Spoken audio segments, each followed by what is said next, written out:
Good morning, everyone. Good morning, everyone. Members, please take your seats. I note that the hour has come and that a quorum of this council is present. This city council is now coming to order. All visitors, please retire to the seats outside the rails.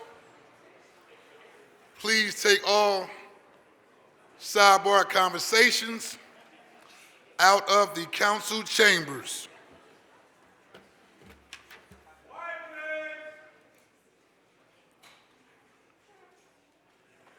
I would like to ask all those present, please set your cell phones on vibrate and or silent. Thank you.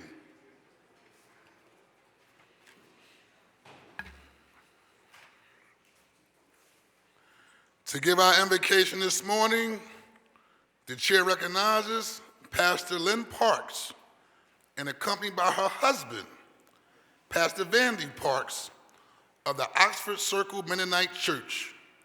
They are here today as guests of Councilmember Dr. Anthony Phillips. I will ask all members and guests to please rise. Would you pray with me?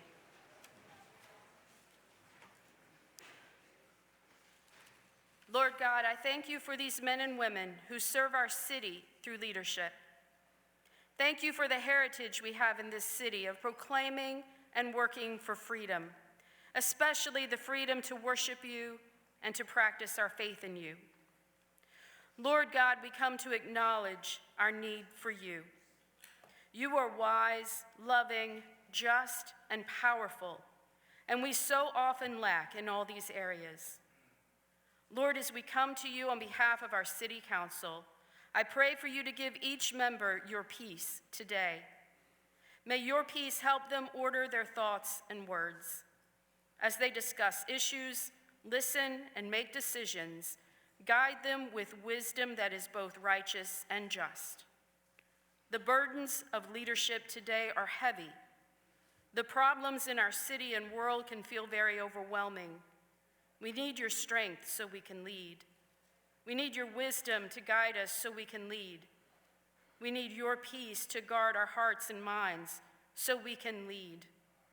Lord, guide these women and men through their agenda today. Lord, we pray you would continue to be at work in our city, bringing your shalom to our neighborhoods. Our city is blessed with people from all over the world, and we thank you for the richness of culture, talent, of strong family ties, of hospitality in our city.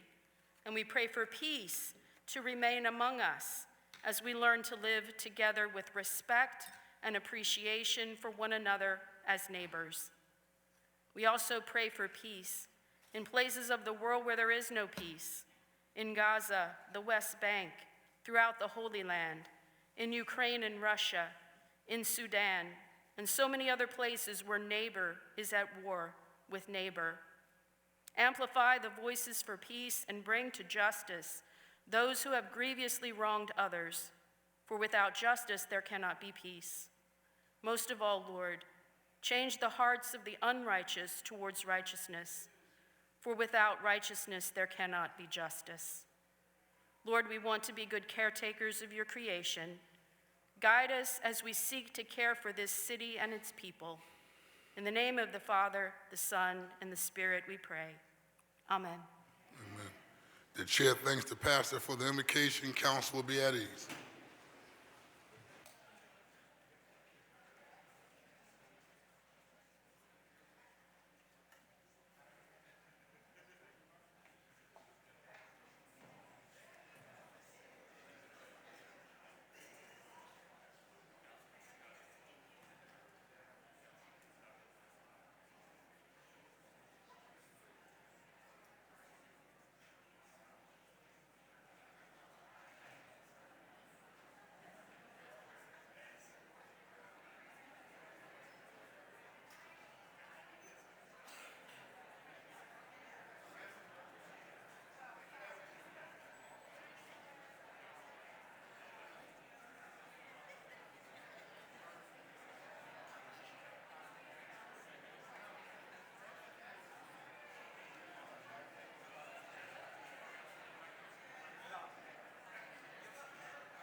The next order of business is the approval of the journal of the meeting of Thursday, November the 13th, 2025.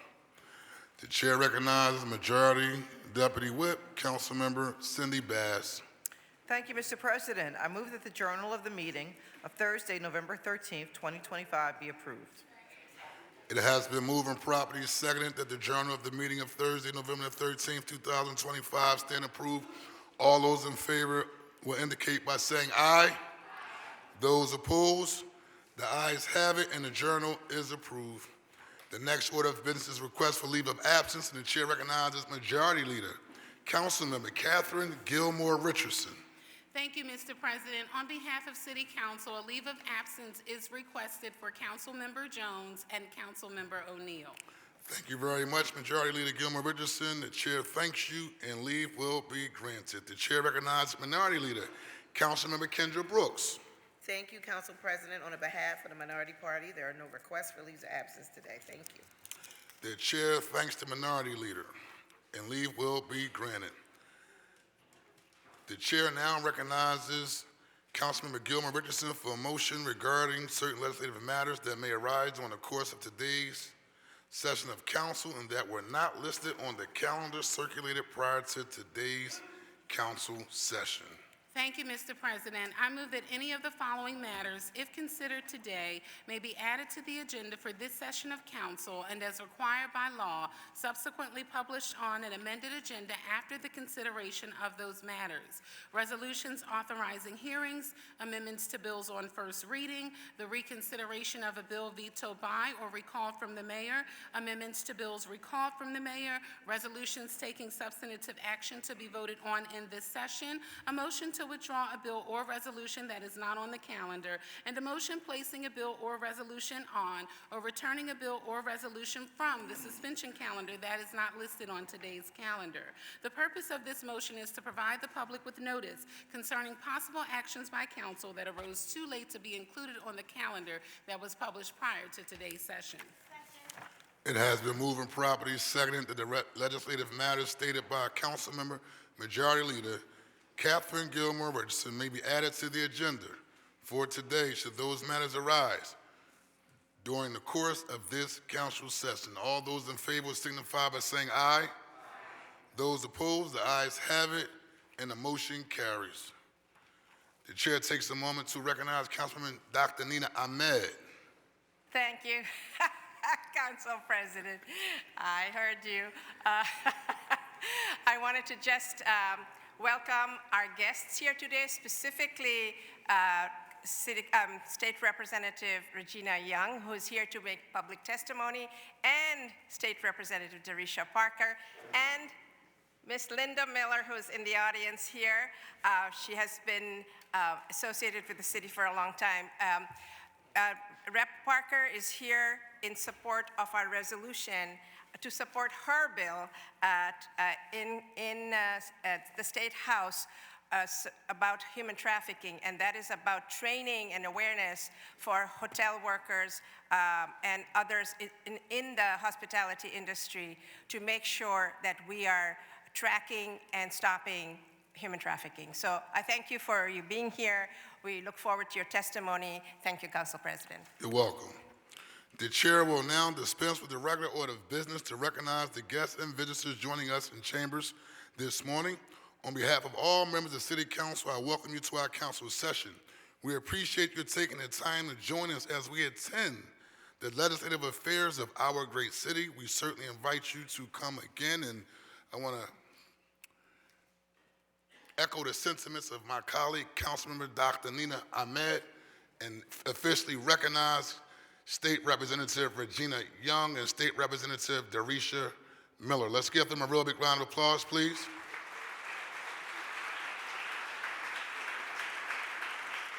And for the record, that's Darisha Parker. Just want to make sure I get that right. Also, we want to take a moment to acknowledge, and you'll get a chance to partake in acknowledging and celebrating the great work that he has done in the area of sports here in the city of Philadelphia. We want to welcome to City Council World Boxing Champion, Danny Swift Garcia. Let's give him a real big round of applause as well.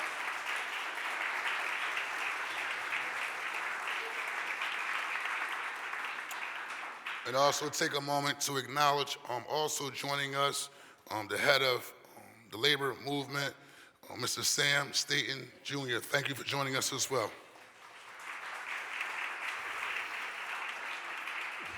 Chair takes the time now and recognizes Majority Leader Catherine Gilmore Richardson for acknowledgments. Thank you so much, Council President. Today, I wanted to take a moment to recognize and welcome to City Council chambers today a very special group of young people who have joined us, hailing from the great 5th Council District, represented by my colleague, Councilmember Jeffrey Young.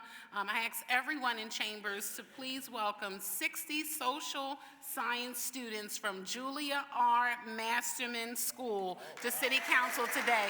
Please stand. Please stand. I'm asking all the students in the balcony to please stand to be recognized.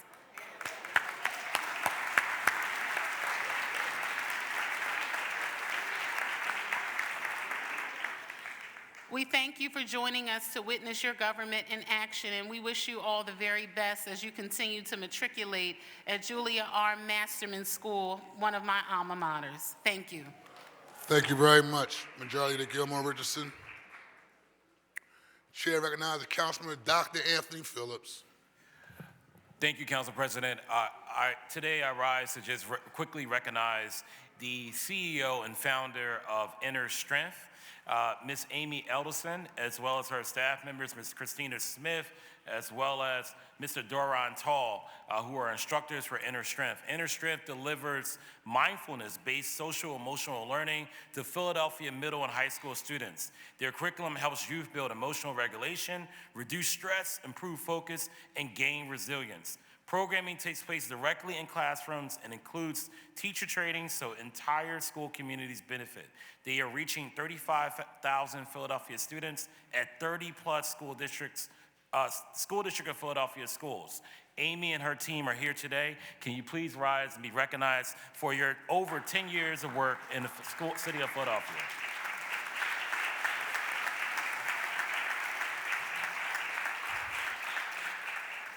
Thank you, Council President. Mental health matters, and we are so thankful for Inner Strength and the incredible work that they're doing.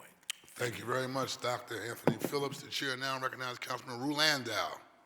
Thank you, Council President. Good morning, everybody. I just wanted to take 1 second to recognize, along with you, 3 incredible winners in Michelin Awards last night, or 2 nights ago.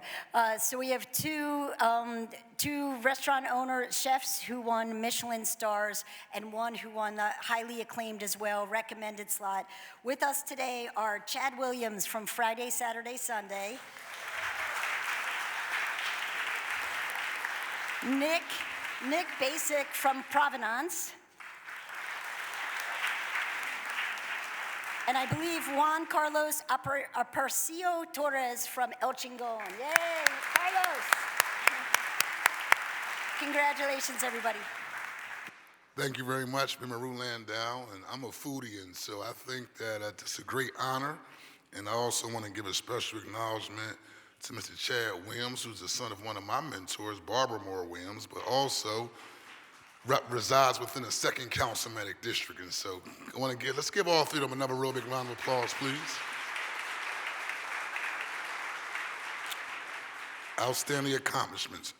At this time, the chair recognizes Councilmember Ketty Lozada, who will present a resolution honoring and recognizing world champion boxer Danny Swift Garcia on his retirement and celebrating his outstanding contributions to the city of Philadelphia in the 7th Councilmanic District. With Danny Swift Garcia and those accompanying him, please join Councilman Ketty Lozada at the podium.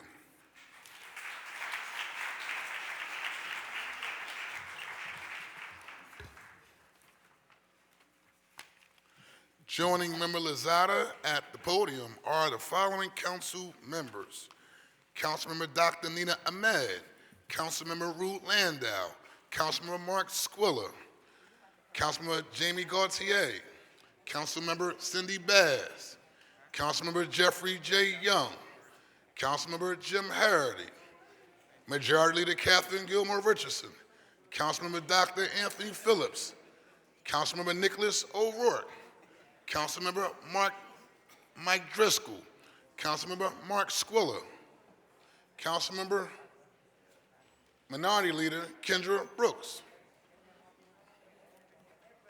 and all members of City Council. Well done, Member Lozada. Very, very inclusive. The floor is yours, Member Lozada. Thank you so much, and good morning, everyone. It is a pleasure and an honor for me to recognize Danny Swift Garcia, a young man who was raised in the same community as I was in the community of Hunting Park. Oftentimes, we don't hear about success stories in communities like mine, and so to me, it is an honor and to celebrate all of his accomplishments. Danny is more than just a boxer, and as we read and recognize him, we will see that he has done everything that he possibly can to uplift young people in our community through boxing and through other initiatives that he's been involved in. And so thank you so much for everything that you do. This recognition is being supported by all of the council members, but really was in collaboration with Council President. And so we begin by honoring and recognizing Danny Garcia on his retirement and celebrating his outstanding contribution to the city of Philadelphia and the 7th Councilmanic District. Whereas Danny Garcia, born and raised in the Juniata neighborhood of North Philadelphia, has represented the city of Philadelphia and the Puerto Rican community with excellence and pride throughout his distinguished career as a professional boxer. And whereas Garcia began his journey in boxing under the guidance of his father, Angel Garcia, training at local gyms such as Harrogate Boxing Club, and developing a work ethics and discipline that will propel him to become one of Philadelphia's most accomplished and respected athletes. And whereas over the course of his illustrious career, Garcia became a 2-division world champion, capturing unified titles in the super lightweight division, including WBC, WBA Super, and the ring titles, and later winning WBC Welterweight Championship, and was named the 2013 Philadelphia Pro Athlete of the Year by Philadelphia Sports Writers Association.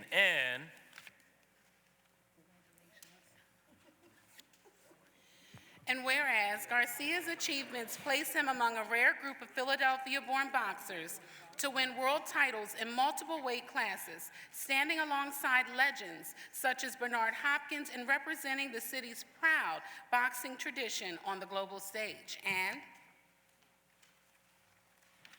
whereas Garcia has often expressed that Philadelphia is at the heart of his success, crediting the city's grit, diversity, and resilience for shaping his character and fighting spirit, stating that he carries the pride of Philadelphia with him every time he steps into the ring. And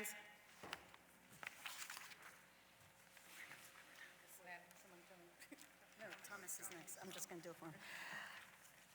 Beyond his achievements in the ring, Danny Garcia has remained deeply committed to his roots in Philadelphia, investing in his community through business ownership, mentorship, and philosophy. And Garcia established multiple small businesses in his home neighborhood, including a boxing gym, barbershop, and service center, and recording studio, creating local jobs and opportunities for residents of the 7th Councilmanic District. And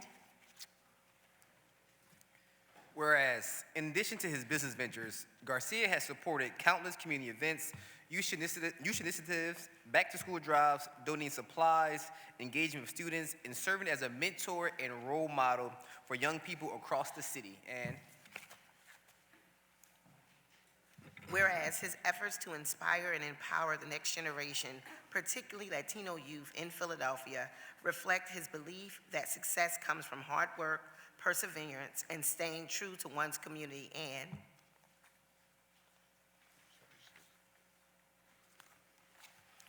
Whereas in recent years, Garcia has taken on a new role as a boxing promoter and an advocate for local fighters, using his platform to uplift Philadelphia's boxing scene and create new opportunities for inspiring athletes from the city's neighborhoods. And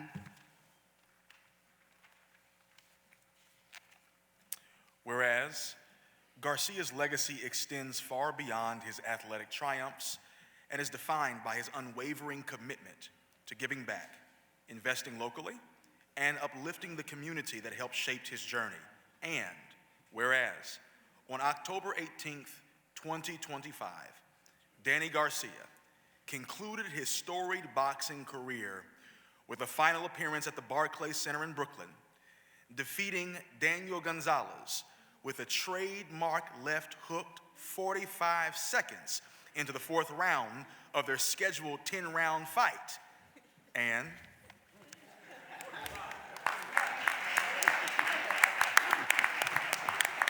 whereas Danny Garcia thanked fans for their steadfast support throughout his career, expressing his gratitude both before and after his final fight at the Barclays Center, and used the event to celebrate and inspire the next generation of boxing talent, highlighting his ongoing commitment to Philadelphia's boxing community. And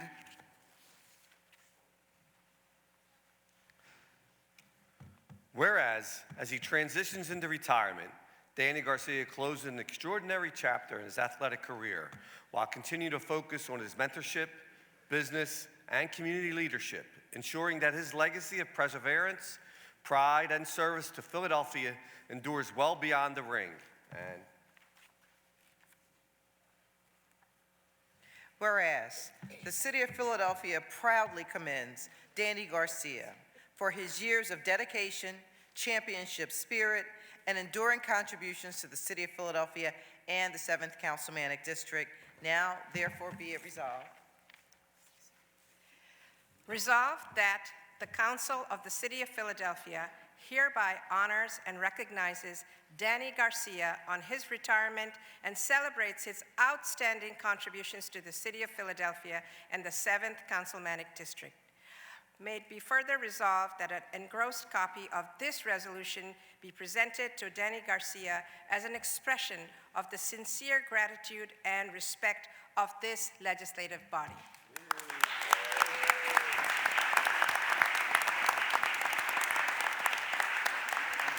The chair recognizes Danny Swift Garcia for remarks.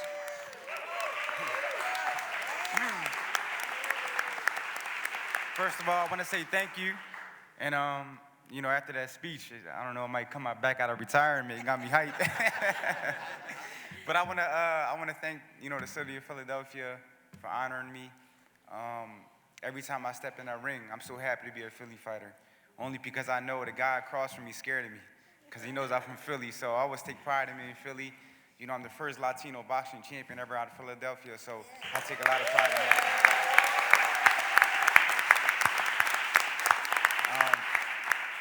I love the city of Philly so much. I named my first daughter Philly. Her name's actually Philly Garcia. Yeah.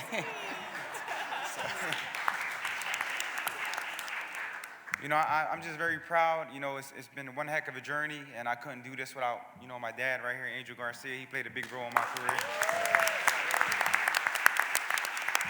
You know, my father, my family, that's what inspired me, the city of Philadelphia. That's what inspired me to be who I am, to be a champion. So every time I won every 4 of my world titles, that's what inspired me the most. So I just want to say thank you. Appreciate it. Council would be at ease.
At this time, the chair recognizes Councilmember Jim Harity, who will present a resolution recognizing November as National Restorative Justice Month and honoring the power of art, healing, and community through the collaborative efforts of the Barnes Foundation, Mural Arts Philadelphia, and Creative Philadelphia, with Val Gay, Jane Golden, and William Petrice, and those accompanying them, please join the council member at the podium.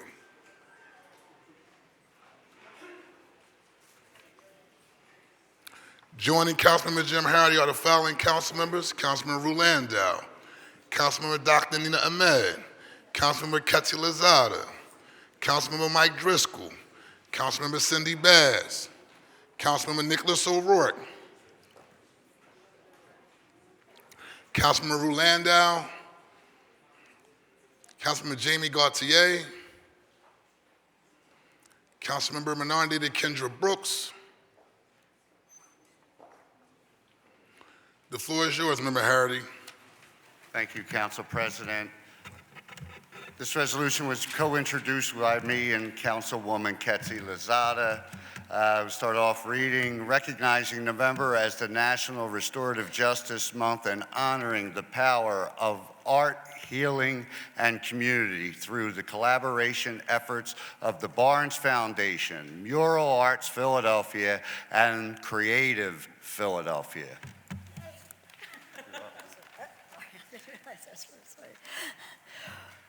Whereas National Restorative Justice Month is observed every November by the National Center for Restorative Justice and the National Association of Community and Restorative Justice to increase awareness of restorative justice practices and programs, and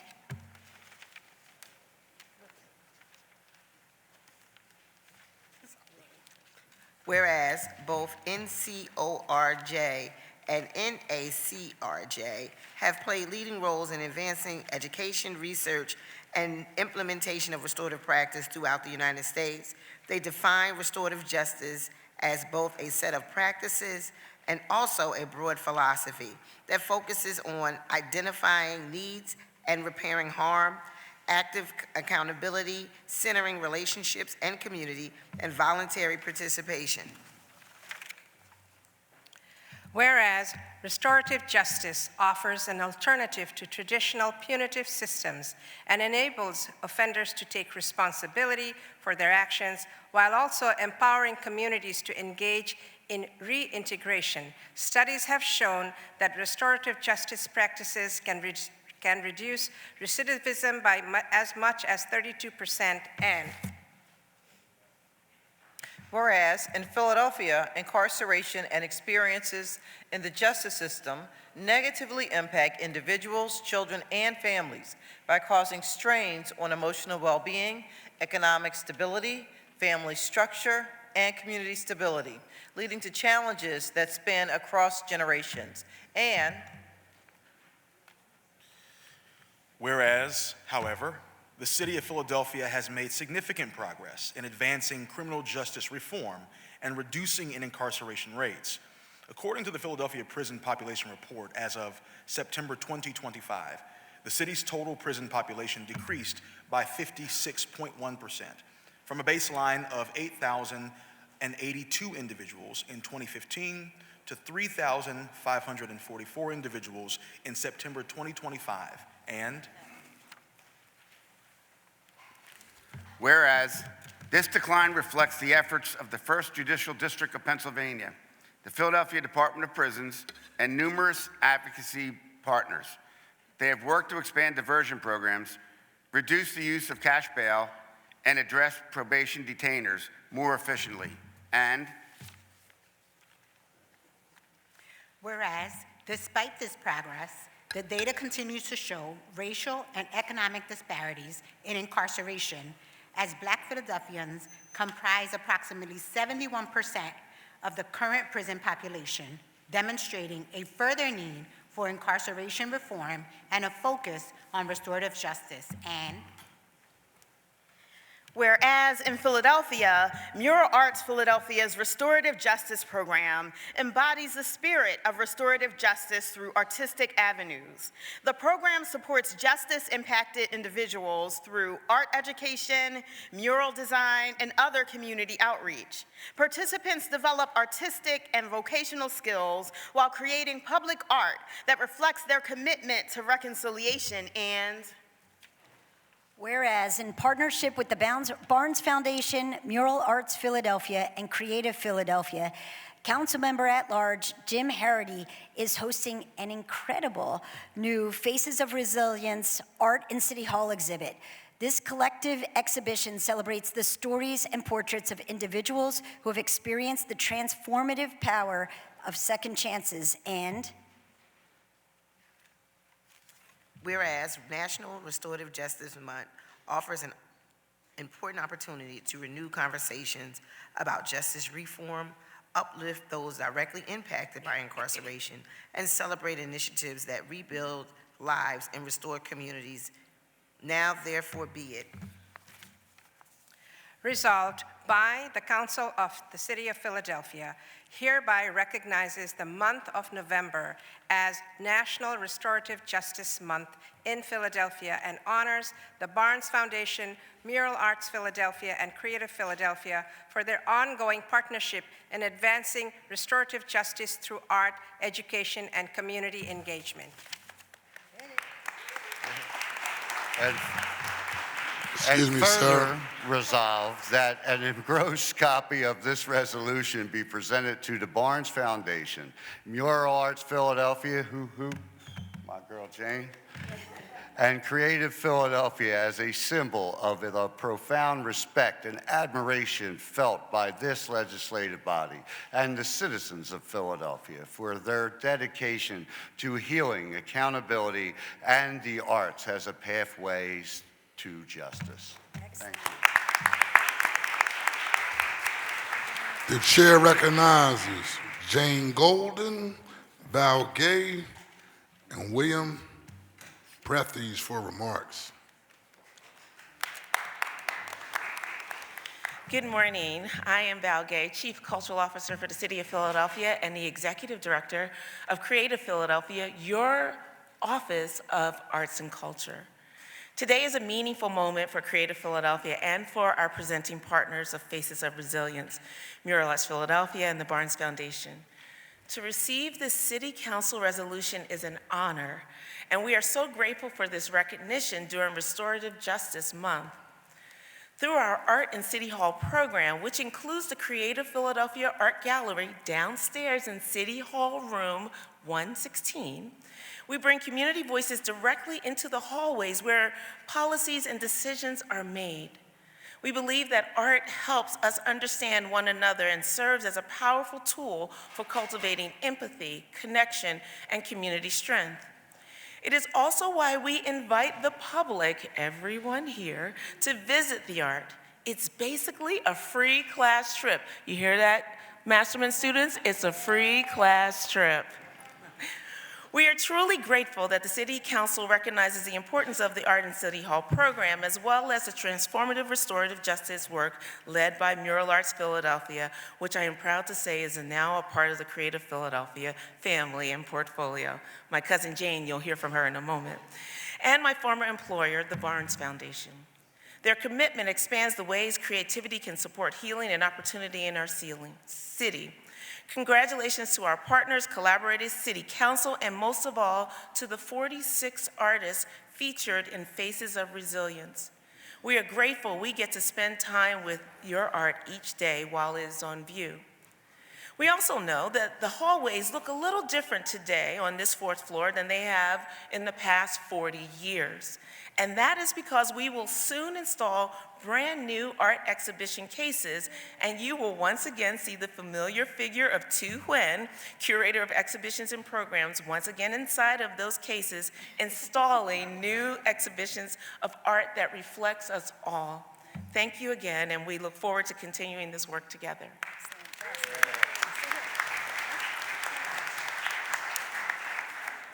Hi, everyone. I'm Jane Golden. I'm the Executive Director of Mural Arts. And I want to start with a huge amount of gratitude to City Council for supporting our efforts over so many years. Can we please have a round of applause? Because it's like really invaluable.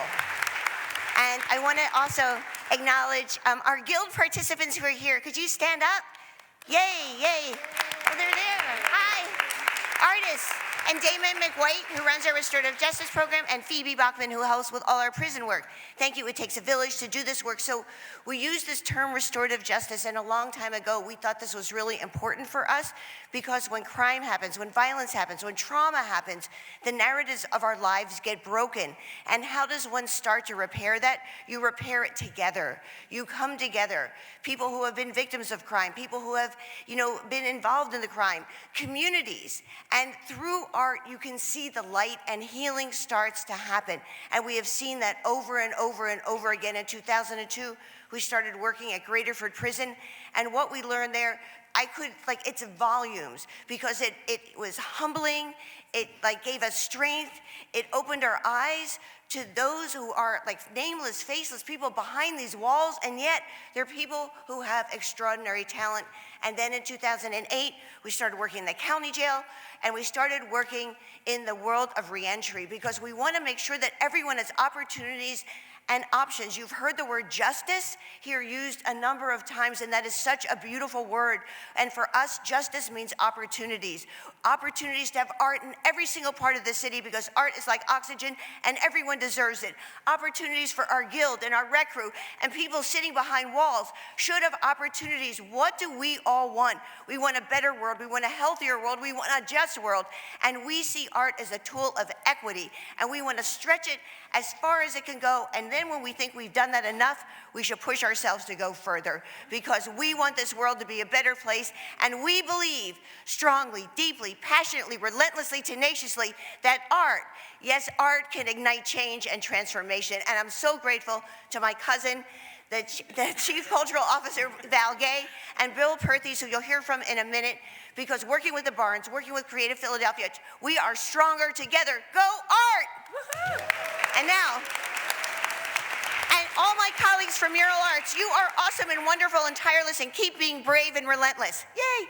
And now I would like to introduce one of our great young artists, Paige Taylor, who's been in the rec crew, has been in the guild. He's in the guild now, and he is creating beauty throughout the city of Philadelphia. Paige!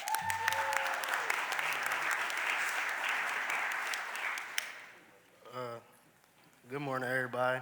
My name is Paige Taylor, and I'm a member of the Guild cohort.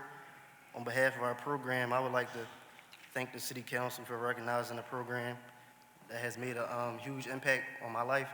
Feel me? I just came back home in July, and I was about to say, we would just like to invite everybody to the Guild and the Rec Crew celebration, December 18th. It's from 5:30 to 8 at the Triple Bottom Brewing. Thank you, everybody, for your support.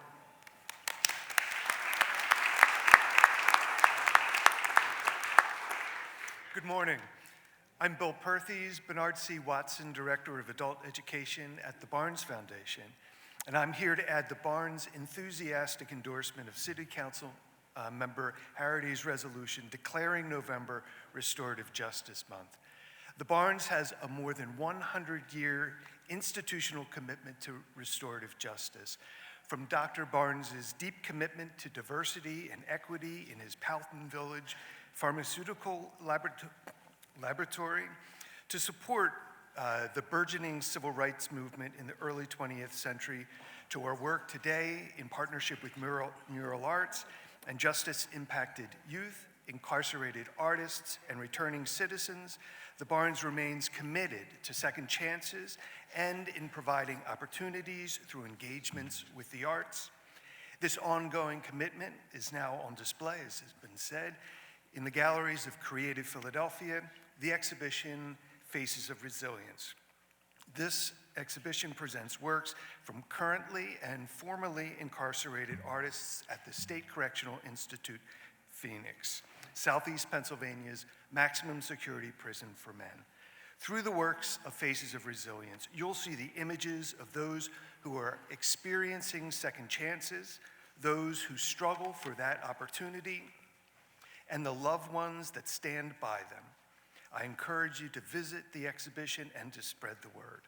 Finally, I'd like to thank City Councilman Harity for his steadfast commitment to restorative justice, to all of you for supporting this resolution, and we're grateful for Mayor Parker and Council President Johnson for their support, and I look forward to working together in the future.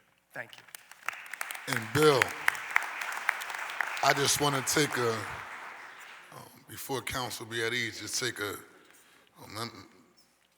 matter of personal privilege just to acknowledge Bill and the Barnes Foundation. And most of you may not know that the Barnes Foundation is a very, very prestigious institution. And for them to use their institution as a platform to address social justice for those who are incarcerated and really use their institution as a platform, supporting those who are putting their lives back together is something that should not be taken lightly, but most importantly, should be celebrated and acknowledged. So thank you very much. Let's give them a round of applause. The council will be at ease.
The next order of business is communications. The chair requests that the Sergeant at Arms deliver the messages from the mayor to the chief clerk.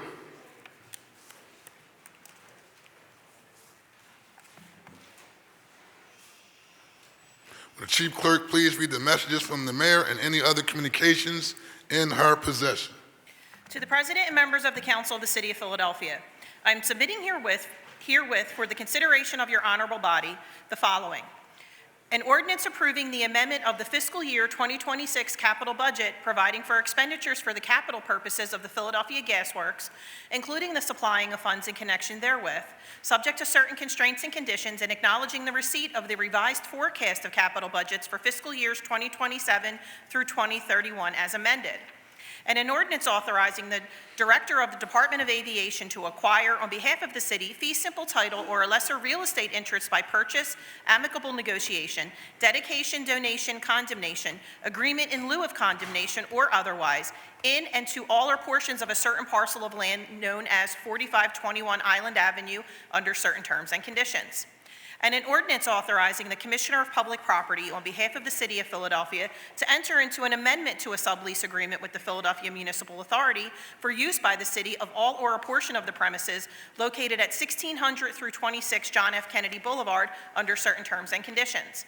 And an ordinance authorizing real estate transactions by the Commissioner of Public Property, the Philadelphia Redevelopment Authority, and the Philadelphia Land Bank necessary to permit the City of Philadelphia to acquire property bounded by Island Avenue, Elmwood Avenue, South 77th Street, Buste Avenue, South 78th Street, Cobbs Creek Parkway, Waterway, the vacated section of South 75th, and the former Grace Ferry Avenue, including property known as Chabadi Recreation Center, all under certain terms and conditions. And an ordinance authorizing the Commissioner of Public Property on behalf of the City of Philadelphia to enter into an agreement with the Philadelphia Authority for Industrial Development or the Philadelphia Municipal Authority to fit out a health center facility based on plans and specifications acceptable to the city that will be developed on the premises located on Frankfort Avenue in the vicinity of Pratt Street and Dyer Street, and to repay the landlord for the cost of the fit-out under certain terms and conditions. And an ordinance amending Bill Number 250103, approved June 13, 2025, entitled Authorizing the Procurement Commissioner on behalf of the City of Philadelphia to enter into an agreement with the Philadelphia Energy Authority for coordination of a guaranteed energy savings contract for implementation and evaluation of energy conservation measures designed to reduce energy, water, wastewater, or other consuming or operating costs at specified city properties, all under certain terms and conditions, to clarify the scope of the guaranteed energy savings contract and make related technical changes, all under certain terms and conditions. And a resolution confirming the appointment of Wesley R. Payne IV as a member of the Board of Ethics to serve in the term ending November 16, 2029. And a resolution appointing Patrick Christmas to the Board of Directors of the Philadelphia Municipal Authority. And a resolution reappointing Allison Hinman Harvey to the Board of Directors for the South Street Head House District. And a resolution reappointing Adam Shapiro to the Board of Directors for the South Street Head House District. And a resolution appointing Raphael Licht to the Board of Directors for the South Street Head House District. And a resolution appointing Marlene Clark to the Board of Directors for the South Street Head House District. Council President, there are no further communications in my possession. Thank you. The messages will be printed in the journal. The next order of business is the introduction of bills and resolutions. The chair recognizes Councilmember Dr. Anthony Phillips. Good morning, everyone. Thank you, Council President. I have one privileged resolution honoring an inner shrift today. Thank you very much. Would the Chief Clerk please read the title of the privileged resolution? A privileged resolution honoring and recognizing Inner Strength Education during the celebration of its 10-year anniversary for its decade of transformative work empowering Philadelphia's youth through mindfulness-based social-emotional learning, trauma-sensitive mentoring, and whole-person developmental programming as part of the Children and Youth Spotlight, which celebrates community-centered organizations uplifting young people across the city. This bill will be referred to the appropriate committee.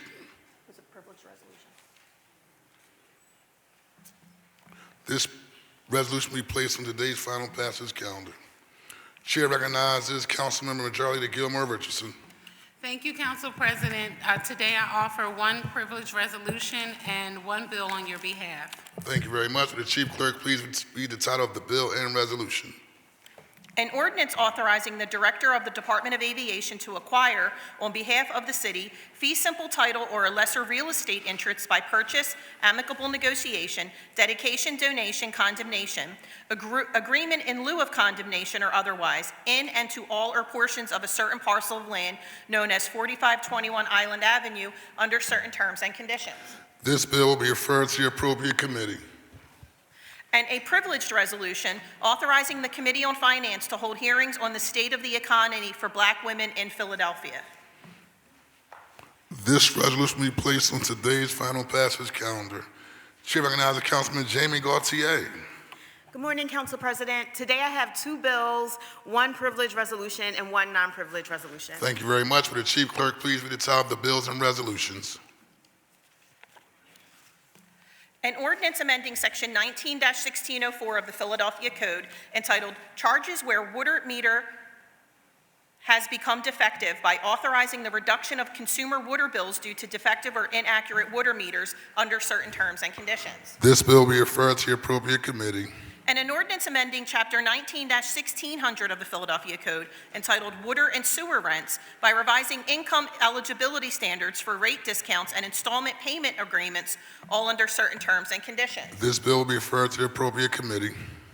And a privileged resolution authorizing the Joint Committees on Housing, Neighborhood Development, and the Homeless, and on Transportation and Public Utilities to hold hearings to investigate the impacts of unaffordable water bills on residential tenants in Philadelphia and to seek out best practices, policy changes, and new ideas to make water affordability and assistance programs more available for residential tenants.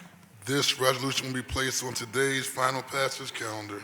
And a non-privileged resolution recognizing and determining that Bill Number 250804 remains under active consideration by this council. This resolution will be placed on today's final. This resolution will be placed on the final passage calendar for consideration at the next session of council. Chair recognizes Councilman Isaiah Thomas. Good morning, Council President. Nothing today. Thank you, sir. Chair recognizes Councilman Ru Landau. Good morning, Council President, colleagues, and all the public that are here. I have one bill and two privilege resolutions today, one co-introduced by you. Thank you very much. Will the Chief Clerk please read the title of the bill and resolutions? An ordinance amending Section 9-208 of the Philadelphia Code entitled Sidewalk Cafes to revise standards and requirements associated with sidewalk cafes, all under certain terms and conditions. This bill will be referred to the appropriate committee. And a privileged resolution congratulating the Philadelphia restaurants earning the city's first Michelin stars and recognizing the historic milestone of Philadelphia entering the Michelin Guide. This resolution will be placed on today's final passage calendar. And a privileged resolution recognizing and celebrating the 10th anniversary of the revitalization of the Bach Building into a hub for artists, makers, and small businesses. This resolution will be placed on today's final passage calendar. The chair recognizes Councilman McKetty Lozada. Thank you, Council President. Today I offer one non-privileged resolution, one privileged resolution, and one bill. Thank you very much. Will the Chief Clerk please read the title of the bill and resolutions?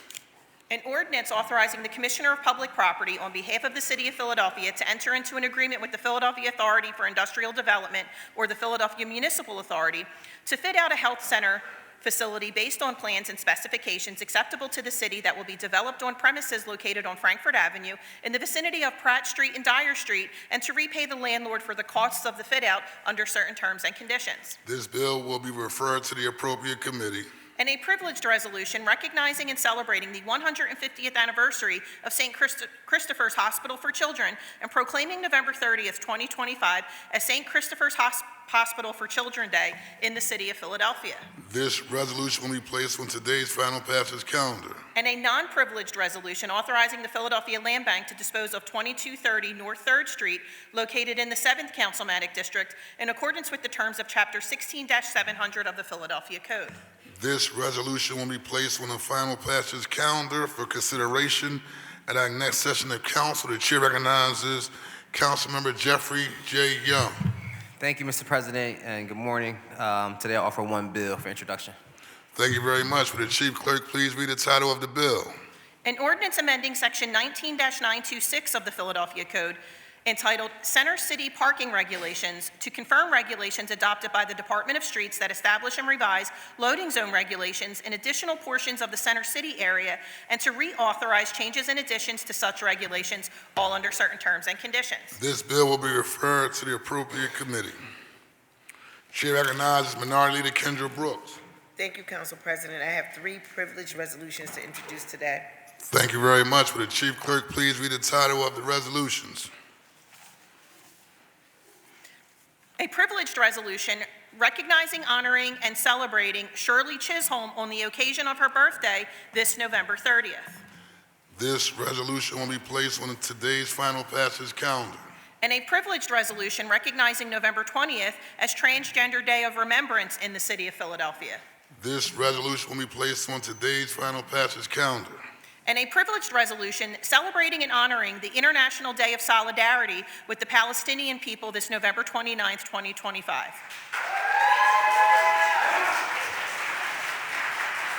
This resolution will be placed on today's final passage calendar. Chair recognizes Councilmember Jim Harity. Hello, Council President. I have nothing today, but like to send a shout out, congratulations to my Chief of Staff, Joel Volsi, and his beautiful new wife, Carlin, on their nuptials. They got married last week. Congratulations. Thank you, Council President. Chair recognizes Minority Whip, Councilmember Nicholas O'Rourke. Thank you, Mr. President. I have one privileged resolution. Thank you very much. Would the Chief Clerk please read the title of the resolution? A privileged resolution authorizing the Committee on Global Opportunities and the Creative Innovative Economy to hold hearings exploring globally equitable public budgeting practice as a hallmark of Philadelphia's emergence as a leading global city. This resolution will be placed on today's final passage calendar. Chair recognizes Councilman Mike Driscoll. Morning, Mr. President. I have 4 bills to be introduced today, 2 on your behalf and 1 privileged resolution. Thank you very much. Would the Chief Clerk please read the title of the bills and resolutions? An ordinance regulating the direction of movement of traffic on Ryan Avenue between Leon Street and Frankfurt Avenue.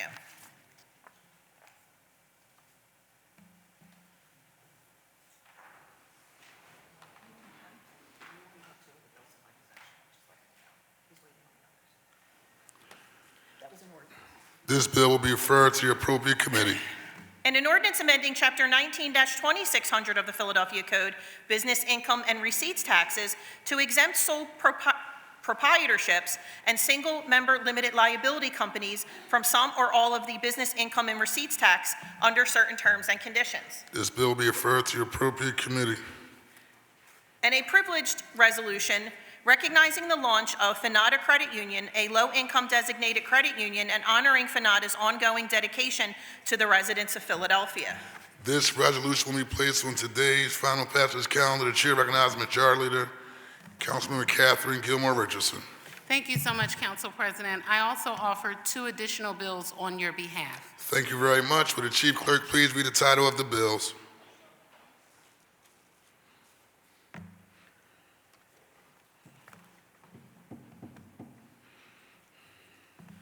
An ordinance amending Bill Number 250103, approved June 13, 2025, entitled Authorizing the Procurement Commissioner on behalf of the City of Philadelphia to enter into an agreement with the Philadelphia Energy Authority for coordination of a guaranteed energy savings contract for implementation and evaluation of energy conservation measures designed to reduce energy, water, wastewater, or other consumption or operating costs at specified city properties, all under certain terms and conditions, to clarify the scope of the guaranteed energy savings contract and make related technical changes, all under certain terms and conditions. This bill will be referred to the appropriate committee. And an ordinance approving the amendment of the fiscal year 2026 capital budget, providing for expenditures for the capital purposes of the Philadelphia Gas Works, including the supplying of funds in connection therewith, subject to certain constraints and conditions, and acknowledging the receipt of the revised forecast of capital budgets for fiscal years 2027 through 2031 as amended. This bill will be referred to the appropriate committee. Chair recognizes Councilmember Mark Squilla. Thank you, Mr. President. I offer 4 bills, 1 on your behalf, and 4 non-privileged resolutions. Thank you very much. Would the Chief Clerk please read the title of the bills and resolutions?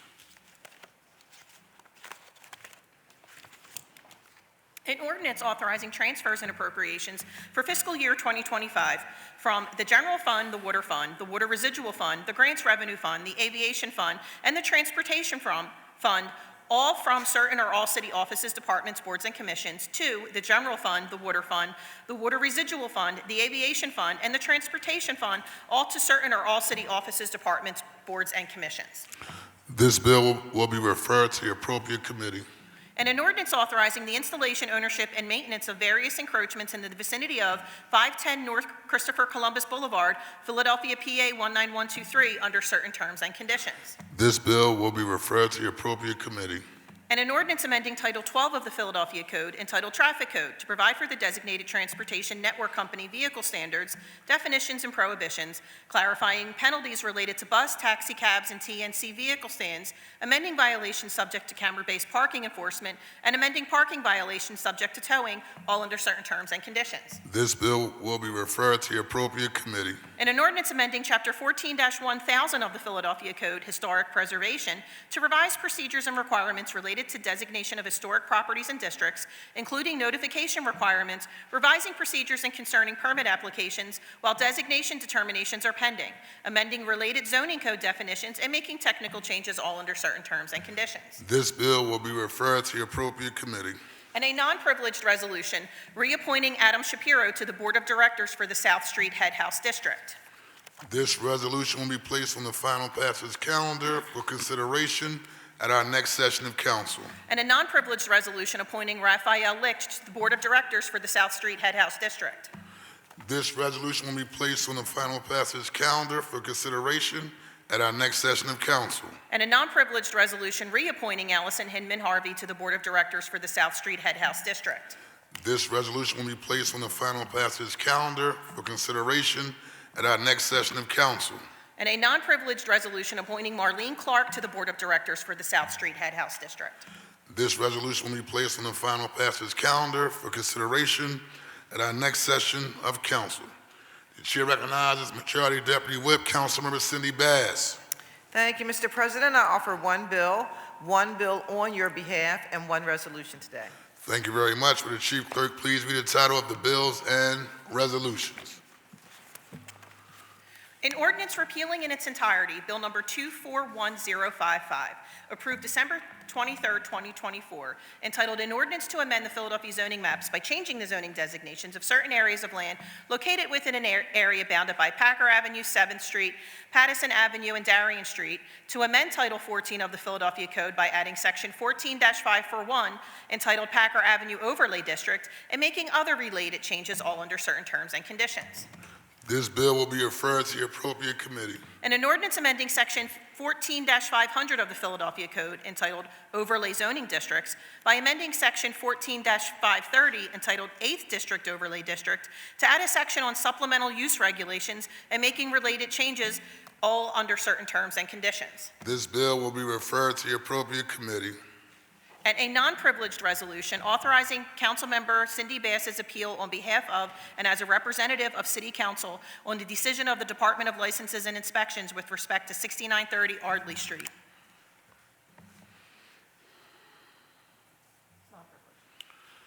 This resolution will be placed on the final passage calendar for consideration at next session of council. Chair recognizes Councilmember Dr. Nina Ahmed. Thank you, Council President. I have no bills or resolutions today. Thank you very much. The next order of business is reports from committees. The chair recognizes Councilmember Majority Leader Kathleen Gilmore Richardson for a report from the Committee of the Whole. Thank you, Mr. President. The Committee of the Whole reports out 3 resolutions with a favorable recommendation. Thank you very much. Would the Chief Clerk please read the report? The whole to which were referred the following resolutions. Resolution number 250612, resolution appointing Nicole Conrad to the Board of Directors of the City Avenue Special Services District of Philadelphia and Lower Marion. Resolution number 250613, a resolution reappointing Nathan Muchnick to the Board of Directors of City Avenue Special Services District of Philadelphia and Lower Marion. And resolution number 250820, resolution appointing Mark Graff to the Board of Directors for the Old City Special Services District, respectfully reports it has considered the same and returns the attached resolutions to council with a favorable recommendation. There are no further resolutions to report out from the Committee of the Whole, Council President. Thank you very much. Resolutions number 250612, 250613, and 250820 will be placed on the final passage calendar for consideration at our next session of council. The chair recognizes Councilmember Majority Leader Catherine Gilmore Richardson for a report from the Committee on Law and Government. Thank you, Mr. President. The Committee on Law and Government reports out 3 bills and 2 resolutions with a favorable recommendation. Thank you very much. Will the Chief Clerk please read the report? The Committee on Law and Government, to which were referred the following bills and resolutions. Bill number 241056, an ordinance providing for the submission to the qualified electors of the City of Philadelphia, the proposal set forth in a resolution approved by Council, proposing an amendment to the Philadelphia Home Rule Charter to eliminate the requirement that city officers and employees resign from their city office or employment before becoming candidates for public office, and authorizing the appropriate officers to publish notice and make arrangements for the special election. And Bill number 250651, an ordinance amending Title 19 Finances, Taxes, and Collections of the Philadelphia Code to add a new chapter creating the Philadelphia Retirement Savings Program as an automated savings program for certain employees in the City of Philadelphia, to establish the Philadelphia Retirement Savings Board, and to establish the Retirement Savings Administrative Fund, all under certain terms and conditions. Bill number 250950, an ordinance providing for the submission to the qualified electors of the City of Philadelphia of a proposal set forth in a resolution approved by Council, proposing an amendment to the Philadelphia Home Rule Charter relating to the creation of the Philadelphia Retirement Savings Board, and authorizing and directing the appropriate officers to publish notice and to make arrangements for the special election. And resolution number 241070, a resolution proposing an amendment to the Philadelphia Home Rule Charter to eliminate the requirement that city officers and employees resign from their city office or employment before becoming candidates for public office, and providing for the submission of the amendment of the electors of Philadelphia. And Resolution 250970, a resolution proposing an amendment to the Philadelphia Home Rule Charter, providing for the creation of the Philadelphia Retirement Savings Board, and providing for the submission of the proposed amendment to the electors of Philadelphia, respectfully reports it has considered and amended the same, and returns the attached bills and resolutions to Council with a favorable recommendation. There are no further bills or resolutions to report out from the Committee on Law and Government, Council President. Thank you very much. The chair recognizes Majority Leader Catherine Gilmore Richardson for a motion. Thank you, Mr. President. I move that the rules of council be suspended as to permit first reading this day of the bills just read into the record by the Chief Clerk. It has been moved and properly seconded that the rules of council be suspended so as to permit the consideration of these bills just read by the Chief Clerk at today's session of council. All those in favor of the motion will signify by saying aye. Those opposed, the ayes have it. The motion carries. These bills will be placed on our first reading calendar for today. Resolution number 241070 and 250970 will be placed on the final passage calendar for consideration at our next session of council. The chair recognizes Councilmember Jim Harity for a report from the Committee on Labor and Civil Service. Thank you, Council President. The Committee on Labor and Civil Service reports out 1 bill with a favorable recommendation. Thank you. Will the Chief Clerk please read the report? The Committee on Labor and Civil Service, to which was referred the following bill.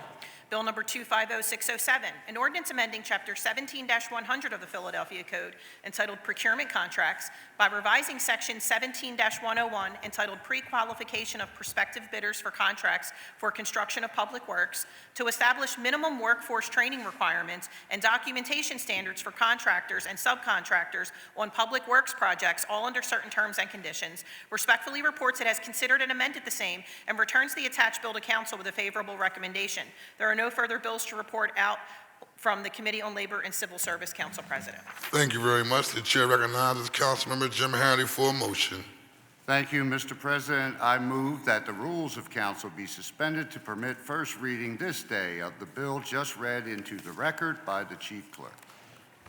Is there a second? It has been moved and properly seconded that the rules of council be suspended so as to permit the consideration of these bills just read by the Chief Clerk at today's session of council. All those in favor signify by saying aye. Those opposed, the ayes have it. The motion carries. This bill will be placed on our first reading calendar for today.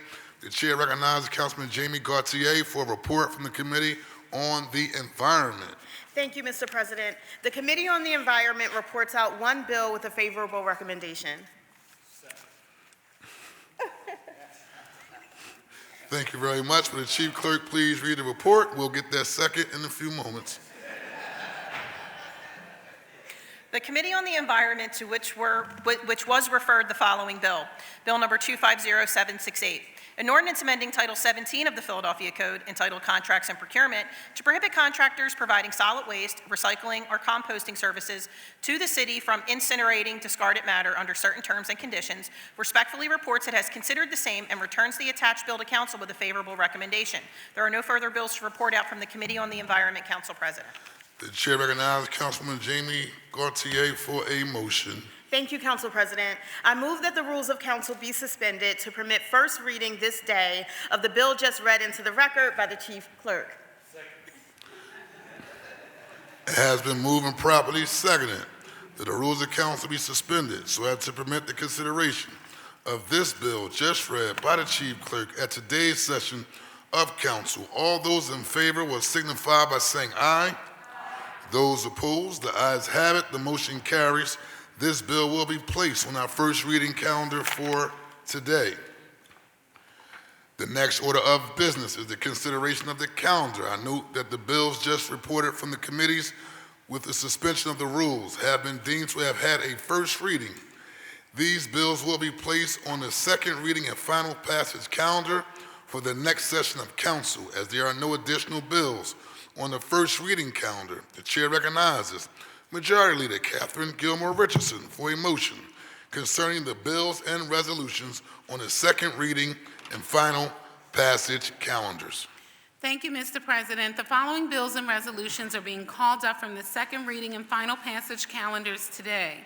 Numbers 250992, 251000, 251004, 250707, 250831, 250848, 250849, 250890, and 250891. The following bills and resolutions on the calendar are being held: 250303, 250534, 250646, 250708, 250709, 250721, 250771, 250804, 250834, and 250916, 250887, and 250888 are being amended. 250648 is being recommitted to committee. Thank you. Before considering these bills and resolutions, we will now consider public comment as follows. Your public comment must concern matters on the second reading and final passage calendars for possible action at today's council session. All speakers must sign up in order to testify. If you have not already signed up for today's council session, please do so now by giving your name to Ms. Hassan at the table outside the rails to my left. Once you have signed up, you will be called in the order in which your name appears on the sign-up sheet. Under ideal circumstances, public commenters each will have 3 minutes to speak. However, this time limit may vary from session to session. Today, the time limit will be 2 minutes. In order to be fair to all those wishing to speak, I intend to hold faithfully to the 2-minute limit. When you begin speaking, you will see a green light on the podium. When there are 30 seconds remaining to your time, the light will turn yellow, which is your reminder to please conclude your remarks. Once 2 minutes have passed, the light will turn red, and the sergeant at arms will disconnect the microphone. At that point, please yield the podium to the next speaker if you have not already done so. I also reserve the right, pursuant to our rules of council, to limit repetitious comments on the same subject matter. I will now ask the clerk to please read the name of our first speaker. May State Representative Regina Young, Lindsay Scannapieco, Noah Griffith Rosenberger, Elowin Corby, Elaine Foltz, and Kate Perez please make their way to the podium. We have State Representative Regina Young, Lindsay Scannapieco, Noah Griffith Rosenberger, Elowin Corby, Elaine Foltz, and Kate Perez. The Honorable Regina Young, the floor is yours, and welcome to City Council again. Thank you. Thank you, Councilwoman Ahmed, for leading the conversation around human trafficking awareness in the city of Philadelphia. Also, a major shout out to your colleagues for supporting your efforts. My name is Regina Young. I am a state representative for House District 185. I represent parts of Philly and Delaware County. I am, too, highlighting this very serious topic on this state level.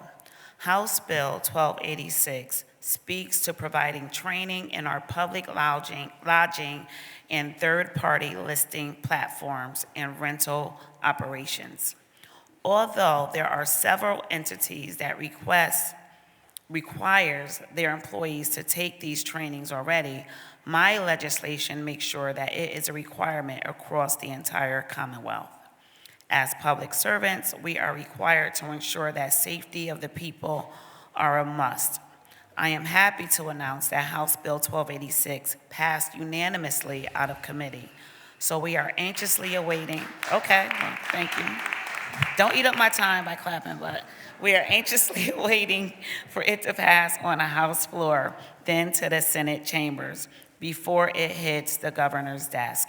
To follow this legislation and other efforts and activities, you can also follow Team 185 at reginayoung.com. Again, thank you for highlighting this on a city level. We are trying to make sure that every municipality in the 67 counties are represented through protecting the people through human trafficking awareness trainings. Thank you. Thank you.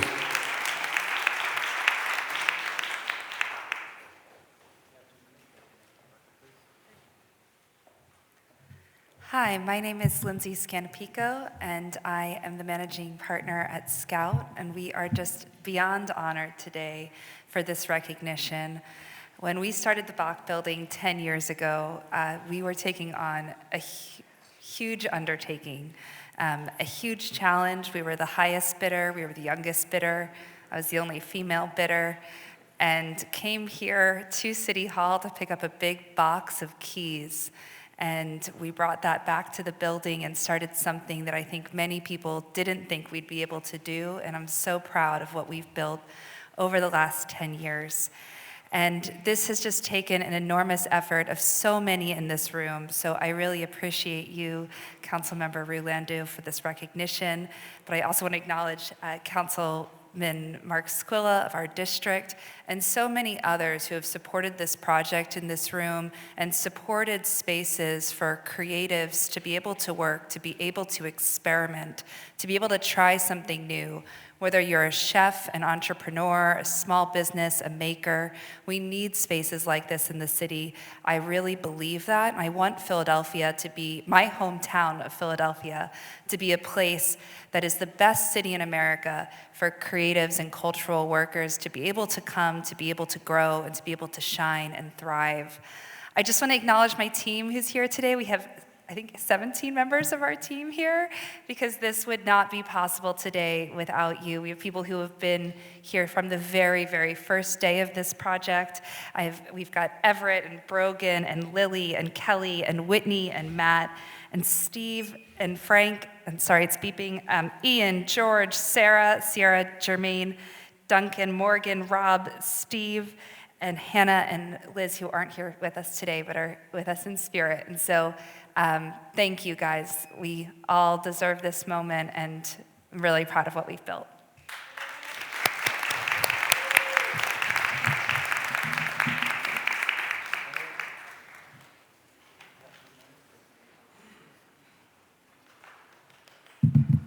My name is Noah Griffith Rosenberger.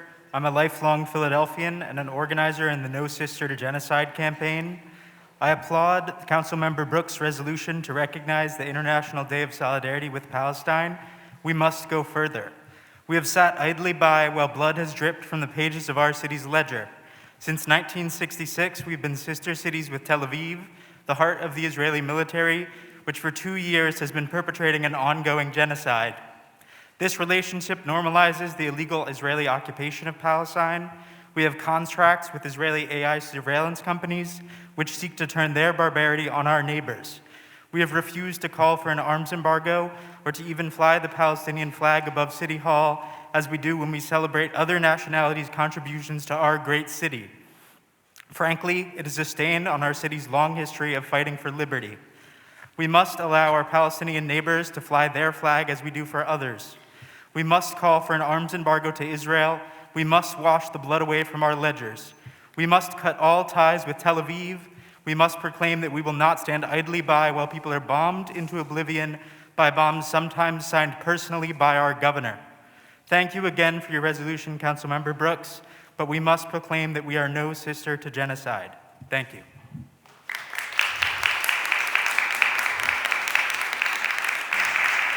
May we also have Peter On, David Alexander Jenkins, Jeremy Blatstein come to the podium as well. All right, hello. My name is Elowen Corby. I am the Mid-Atlantic Regional Director for Vote Solar. We are a policy nonprofit that works to advance an equitable clean energy future that doesn't leave anyone behind.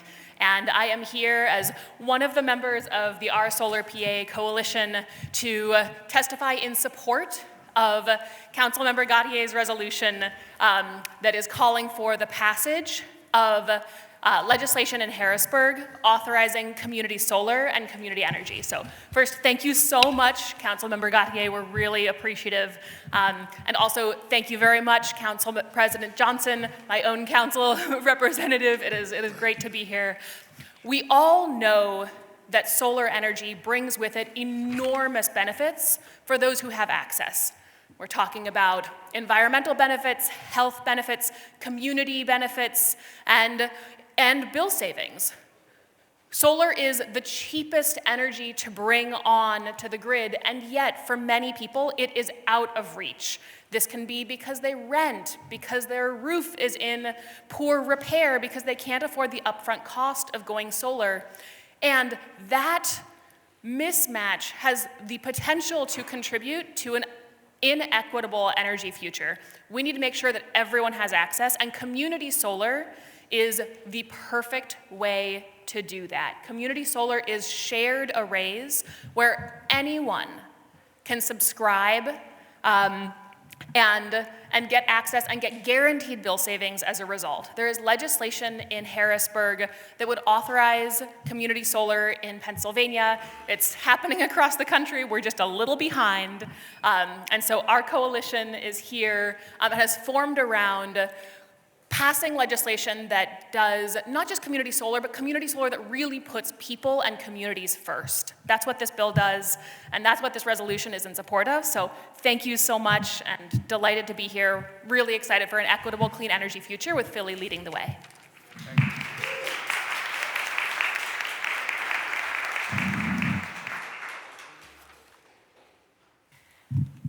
My name is Elaine Foltz. I'm from West Philadelphia.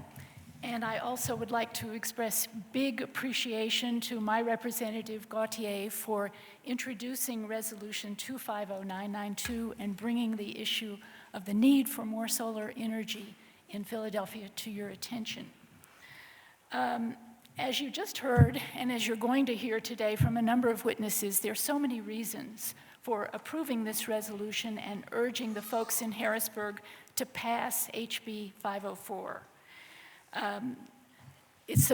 Solar is the most economical form of energy that there is today, more economical than any fossil fuel, including natural gas. It's the fastest way of getting more energy onto the grid, which we need in order to prevent our electricity bills from rising. And it's the cleanest energy. It will not pollute the air, and it will not warm the planet. Those are all compelling reasons for passing this resolution in support of the bill. But I also want to underscore the equity reason for passing it. And that is that people like me and many, many other Philadelphians who do not have access to their roof cannot today get access to clean solar energy. By passing this bill, you will democratize access to solar energy. You will make it available to everybody, including the 48% of Philadelphians who are renters today. We, renters, people like me who live in a condo, and other folks who don't have access to their roof, will be able to buy into a solar facility, put some clean energy on the grid, and get a credit on our electricity bill for doing that, because solar energy is cheaper. 24 states and the District of Columbia have already passed legislation like this, and it has been approved by the State House in Harrisburg. So please help us break the logjam by sending a message to Harrisburg that the City of Philadelphia wants more clean energy on the grid, and we want everybody to have access to it. Thank you.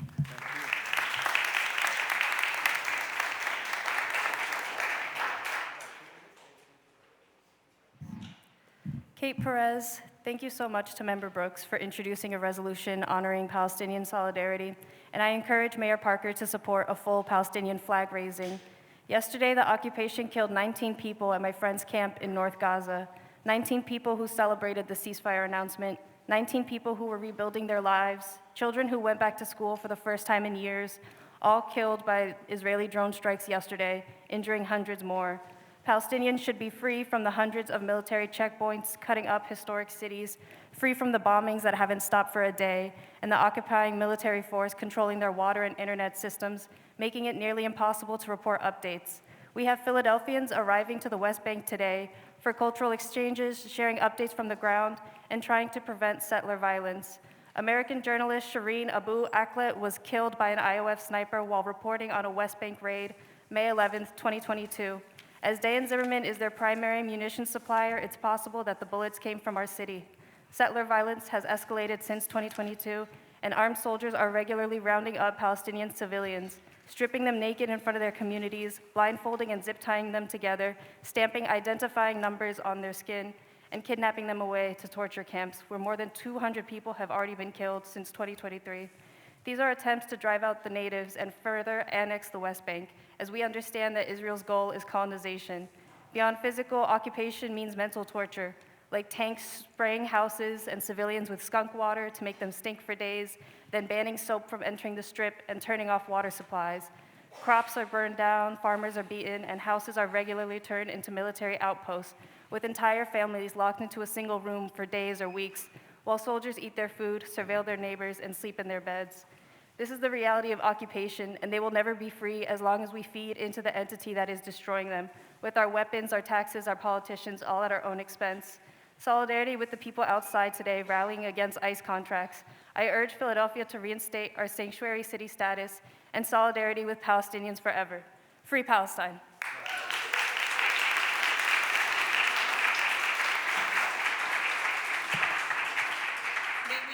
We have Peter On, David Alexander Jenkins, Jeremy Blattstein. Yeah. May Claire Almind, Ginny McGill, Benita Cummings, Andrew McClellan, and Jasmine Green also make their way to the podium.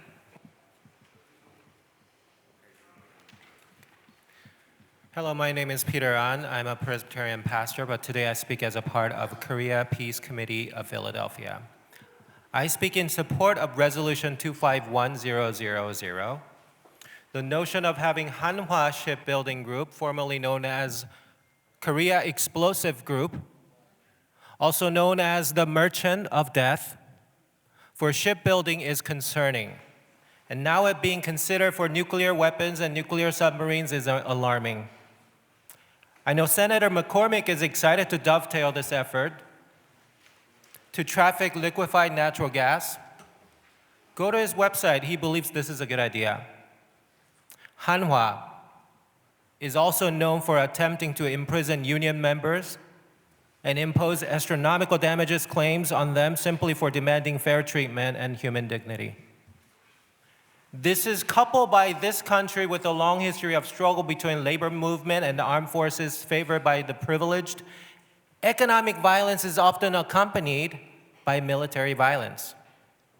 One of the most clear examples is Ludlow Massacre in Colorado in April 1914, when Rockefeller supplied the National Guards and the Colorado governor sent the National Guard to destroy the strike. The Colorado governor was referred to by Rockefeller mine manager as our little cowboy governor. When we say we want to be business friendly, we must not mean billionaire friendly. What do we see? Spending more in armed forces, reducing resources for labor and union busting, Spending more on bombs while cutting spending on food. I'm wearing this pie chart today, which shows that we as a country spend half of our discretionary budget on arming ourselves. That's about the next 9 top countries put together. Let's wake up. Thank you.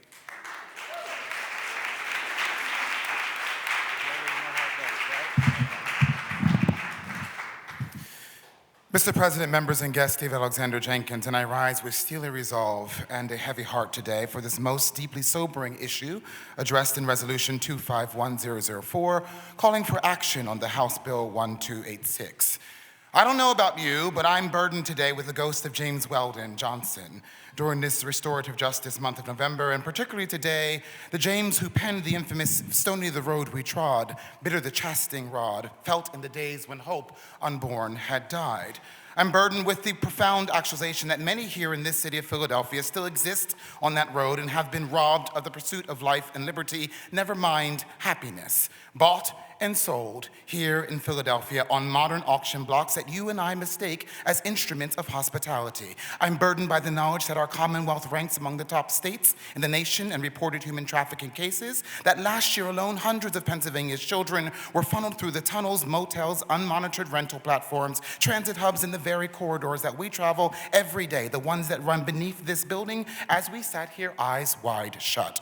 According to the Administrative Office of Pennsylvania Courts, Philadelphia accounts for 11% of all human trafficking offenses filed in Pennsylvania. So I'm burdened with the knowledge that our silence has caused the unborn to die, while individuals bound by the shackles of their enslavement are packaged, sold, and delivered, trafficked right here in our midst. Our nation has more than 500,000 souls who are trafficked every year. 1 in every 4 of them victims who are children who have now laid in the grip of someone who sees their body as currency to be exploited most viciously. So you see, this resolution brought by Councilmember Ahmad supporting Representative Young's introduction to the aforementioned House bill is a direct strike at the infrastructure that traffics rely on: ignorance, autonomy, and excess.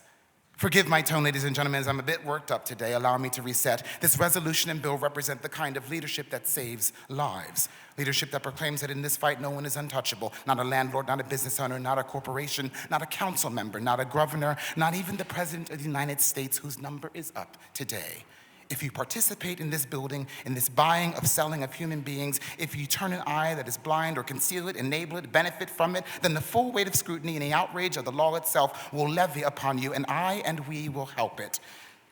This bill promises to drag into the light every such vile criminal wherever he hides. It is a bold statement of accountability that nevertheless, through the chamber today, that the gloomy past we seek to stand at last, where the white gleam of our bright star is, at least in respect to the law, at last now here.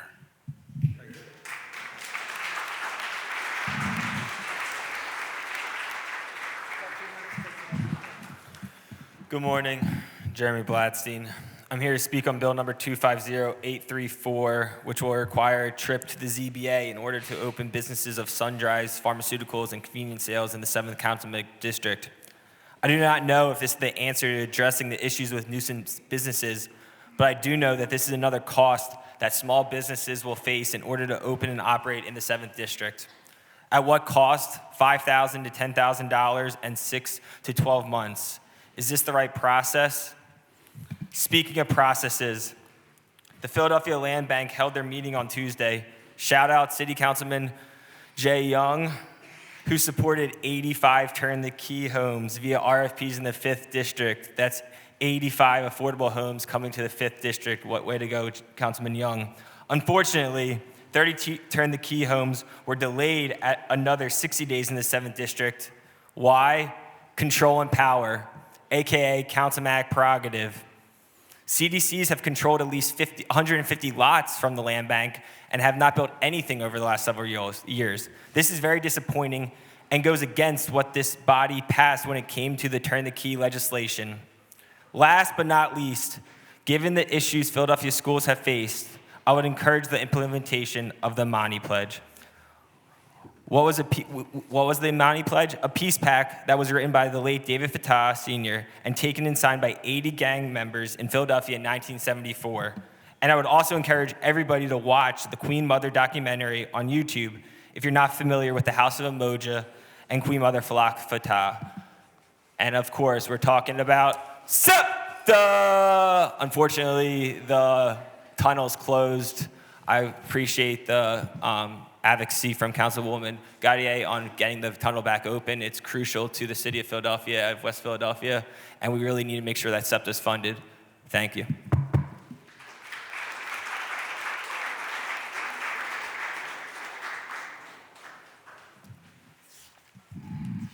Good morning. I'm Claire Almine, Chief Nursing Officer. Okay. Good morning. I'm Claire Almine, Chief Nursing Officer. Council President Johnson, members of council, thank you for the tremendous honor of proclaiming November 30th, 2025 as St. Christopher's Hospital for Children Day in the city of Philadelphia. That's got a great ring to it. Thank you. I'd like to especially thank our hospital's district council member, Ketsi Lozada, for her strong and unwavering support of St. Christopher's mission of healing and hope. We truly appreciate you. For 150 years, since our founding in 1875, St. Christopher's has stood as an essential force in the health and well-being of this city. Generations of Philadelphians have entrusted St. Chris with the care of their children, and we've never once wavered from our commitment to providing top quality and compassionate services to all children. From St. Christopher's earliest days, the hospital's been especially dedicated to serving families in underserved communities, those who too often face barriers to care. That mission remains at the heart of everything we do, even in the face of powerful economic and political headwinds currently impacting healthcare nationwide. As we celebrate this milestone, we honor the countless individuals who make our healing environment possible, from nurses and physicians, social workers, therapists, our front desk staff, food services, every St. Chris team member. Their skill, dedication, and humanity have made a positive impact on way more families in 150 years than we could ever count. On behalf of St. Christopher's, thank you for recognizing our anniversary and for affirming the role that St. Christopher's still plays in providing and building a healthier and stronger Philadelphia. We're so proud to be a part of the vital fabric of this city, and we look forward to the next 150 years of caring for children and families in need. Thank you.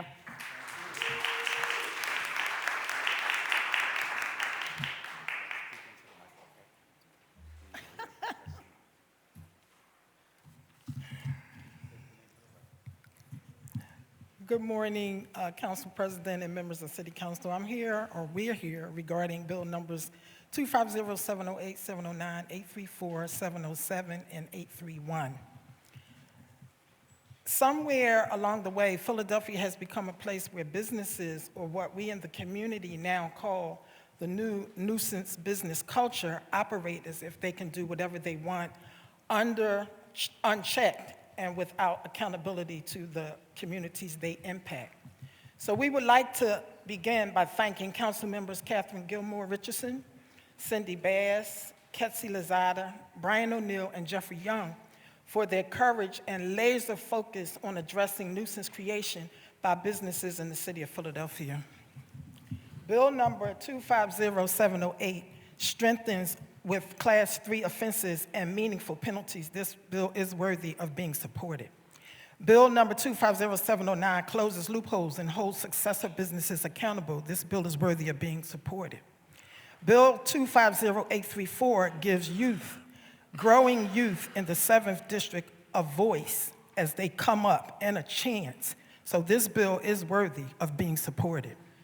Bill number 250707 reduces development impact tax revenue, shifting costs back into residents rather than developers. This bill should be held. Bill 250831 removes community voice entirely, allowing utility and telecom structures to be installed without notice, negotiation, or appeal. Our longtime residents and elders deserve better. This bill should be held. I want to thank you, council members, and I do want to caution that when you give away your power, you don't get it back. There's no such thing as 1,000 anything, and after that, I'm going to give it back to you. Because if I come in your house and I spend 1,000 hours in your house and I don't pay your mortgage, I eat your food, I lay around on your sofa, I slap your children around, and at the 1,000th hour you say, time's up, I'm gonna look at you like you're crazy. So prerogative is your prerogative. Privilege is your privilege. And without it, you have no power to represent your constituents. So I say thank you for today, and thank you for allowing me to have a voice, and thank you for not taking my voice. Thank you. Chair recognizes Councilman Kessler-Zada. Thank you, Council President. Thank you, Council President. I'd like to be excused for the rest of council, and I'd like to be marked as voting aye on all bills. Thank you very much. Leave is granted.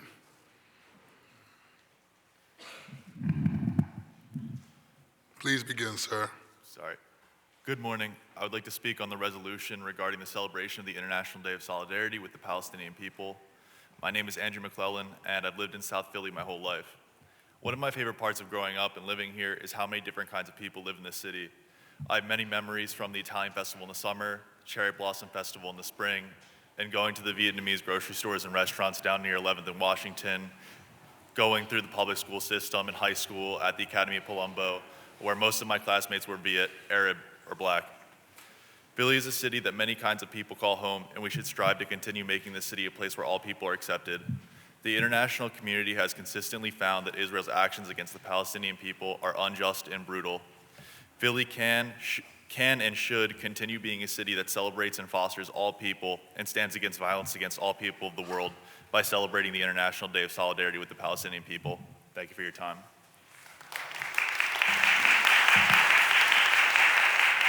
We have Jasmine Green, Majeen Haskell, Belle Sherwood, Lynn Landis, Chad Williams, Michael Cameron, Jude Husim, and Sarah Bishop Stone also make their way to the podium. Good morning, Council President and members of Council. My name is Jasmine Green, and I am a member of Delta Sigma Theta Sorority Incorporated.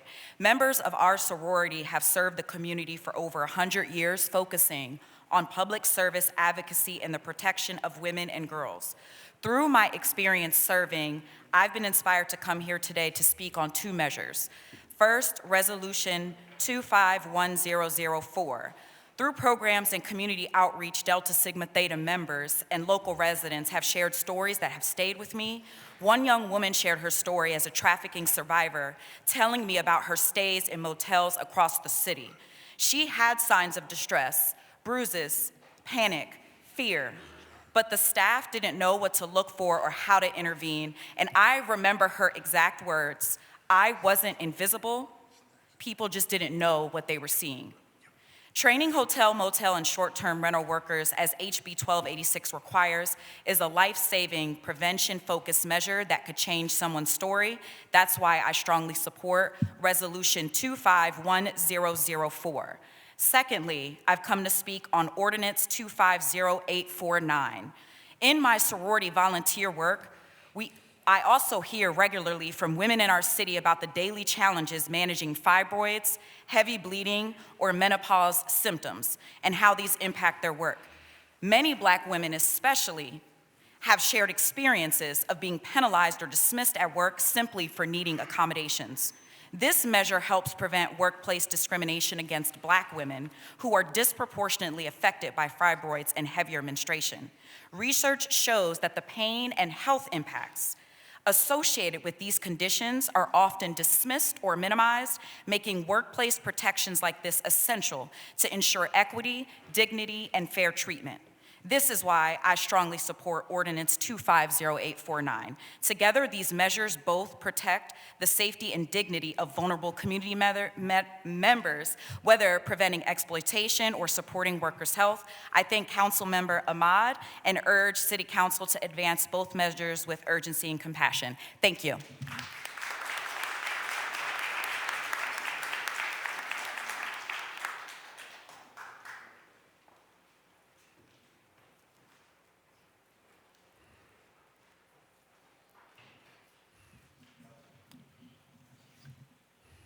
Good morning, I'm Gene Haskell. I'm a longtime Philadelphian and a longtime member of the Granny Peace Brigade, a peace activist. I was 13 years old when the United States dropped the atomic bomb on Hiroshima and Nagasaki. I looked at the grainy TV and the destruction of people and land. And I said, why does this have to happen? Why do human beings have to kill each other in such destructive ways? In today's world, as few as 100 Hiroshima-sized bombs, very small, if used to attack an urban area like Philadelphia, would put at least 5 million tons of radioactive soot into the upper atmosphere, causing climate disruption across the planet, cutting food production, and putting at least 2 billion people into starvation. So today, I ask the same question. Why do we in our society feel the need to destroy each other rather than value and respect each other? People want to modernize nuclear weapons. We have enough to destroy the whole world.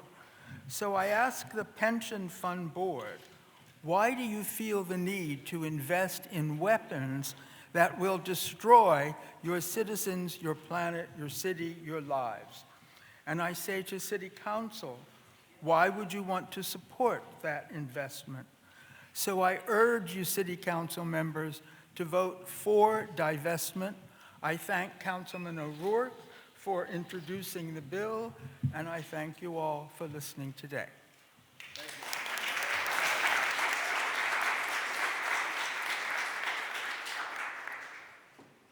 Good morning.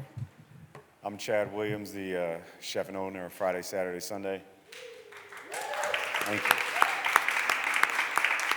And I just want to thank the city of Philadelphia, the state of Pennsylvania, for allowing me to be here and bringing Michelin to the city of Philadelphia. I was born in Philadelphia, grew up here, and had to leave to go pursue my dream. I decided to come back, and there was never a chance that Michelin would come. It was not a possibility. When it was announced that it would be here, it changed my life. We knew we had a goal to shoot for, and that it would really give us a chance to show the talent that we have in Philadelphia. When we received the star, I couldn't be more proud. As a son of Philadelphia, it meant the world that we could bring it here, and I'm eternally grateful for everything. Thank you.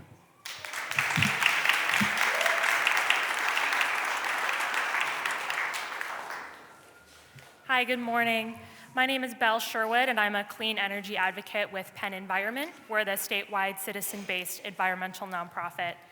And first, I just want to thank Councilmember Gautier for putting forth the resolution today calling on the Pennsylvania State Senate to approve House Bill 504, also known as the Community Energy or Community Solar Act. Establishing community solar in Pennsylvania would allow neighbors, businesses, schools, and other community members to come together to directly participate in and receive the immense benefits from a solar project connected to their local grid. This would be a game changer for many Pennsylvanians who want to go solar but can't put it on their own roofs because they rent, they have old or shaded roofs, or face financial barriers.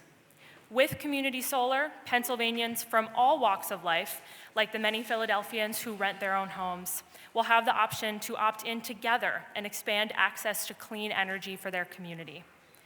Bringing community solar to the Commonwealth will allow more Philadelphians and more Pennsylvanians to access solar energy, which will lower climate pollution, clean up our air, support more energy independence, and help people save money on their energy bills. For these reasons, Penn Environment asks the Council to vote in favor of the Community Energy Resolution. Thank you.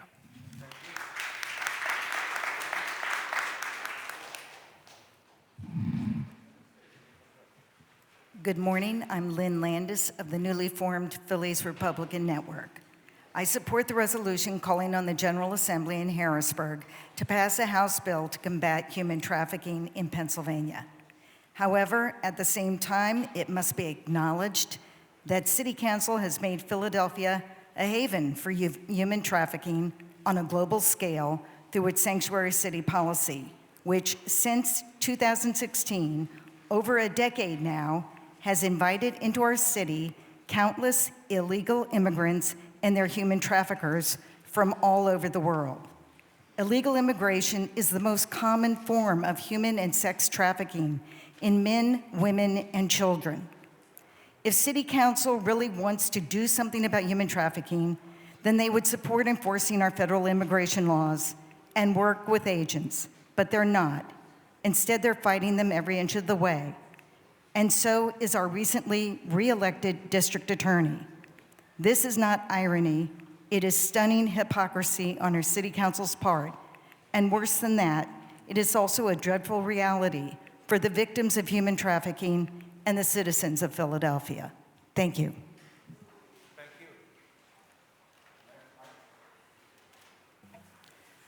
We have Michael Cameron, Jude Husim, Sarah Bishop Stone, Maytina Shelton, Robert Sadler, David Gibson, Samuel Katab, and Phoebe Bachman also make their way to the podium. Mike Cameron speaking on Palestine Day. Councilwoman Brooks, your resolution is a spark in this years-long silence on Gaza that Council has practiced, like the fire that started at Harper's Ferry and made its way to Gaza and back to Philadelphia. Since 1948, this country has been trained to uphold the violently racist, disgusting white colony of Israel. Right now, I'm thinking about Camp of Hope that Kate Perez had mentioned earlier, a Palestinian refugee camp run by my friend Nada. I think about all the families she's lost and all the children she's saved.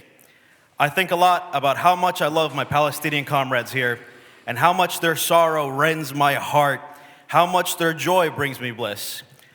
Across the sea, in occupied Palestine, our comrades in the resistance are young. It makes me vomit to remember what I've seen.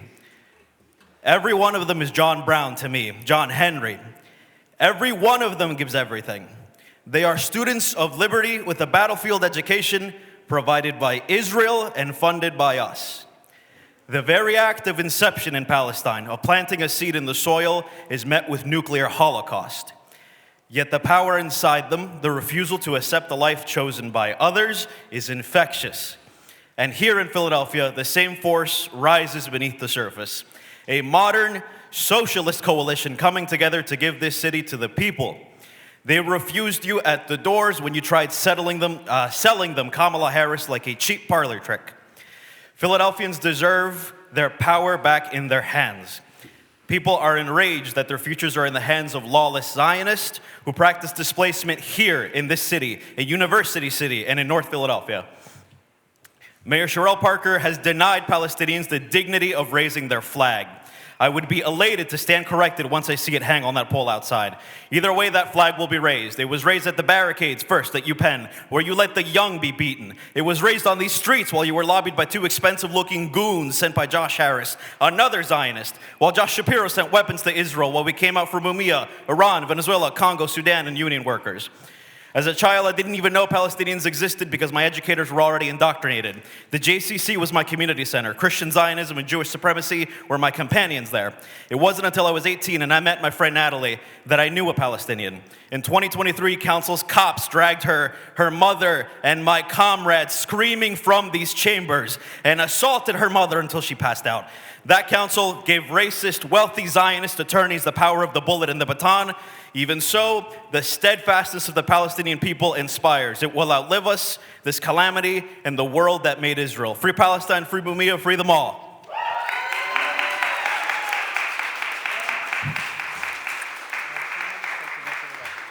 Thank you. This is a lot of, I don't have to read. All right, cool.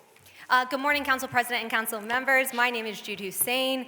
I'm happy to be speaking on Philadelphia-Palestine resolution. Thank you, Councilmember Brooks, for introducing it. My entire life, I grew up in North Philadelphia, and Philadelphia has always been home. But I see Palestine in Philadelphia every single day. It took 2 years for this council body to introduce Philadelphia-Palestine, when there's over 17,000 Philadelphians who are Palestinian. We have over 4 dozen businesses, taxpayers, that contribute to this great city day in and day out. But you know, it's never too late, because as a Palestinian, we always give people the opportunity to come back and see humanity, not just for our community, but for communities across this city and this country. So today, I have the great privilege to welcome you all in the Palestinian community, whether you like it or not, because you don't have to be Palestinian to be born in a Palestinian family to be Palestinian. Being Palestinian means you felt hurt, pain, grief, but you know you're capable for anything, and so you strive for excellence. And I look at this council body as trying to strive for excellence, even with all of your guys' flaws, which I accept. We can have different opinions and we can have different perspectives, but I urge this council body, as you try to govern and pass legislation, to please, please do not censor people. Do not silence people, because if you do in these chambers, you are no different than the people outside of these chambers. I won't name names. But Frederick Douglass once said, "I would unite with anybody to do right and nobody to do wrong." And so as a Palestinian Philadelphian, I've experienced wrong. I've experienced going through checkpoints and having an AK pointed at my head just 2 months ago, seeing my grandmother who is 112. So please, from a Palestinian Philadelphian, do your job and see humanity. Thank you.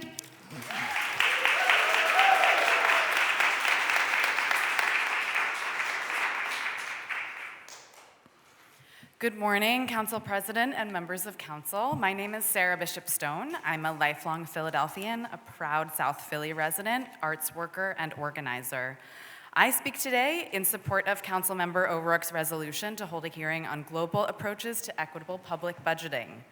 I'm here as the project manager of the People's Budget Office, a program housed within Mural Arts that works to imagine what a fully funded city could look like.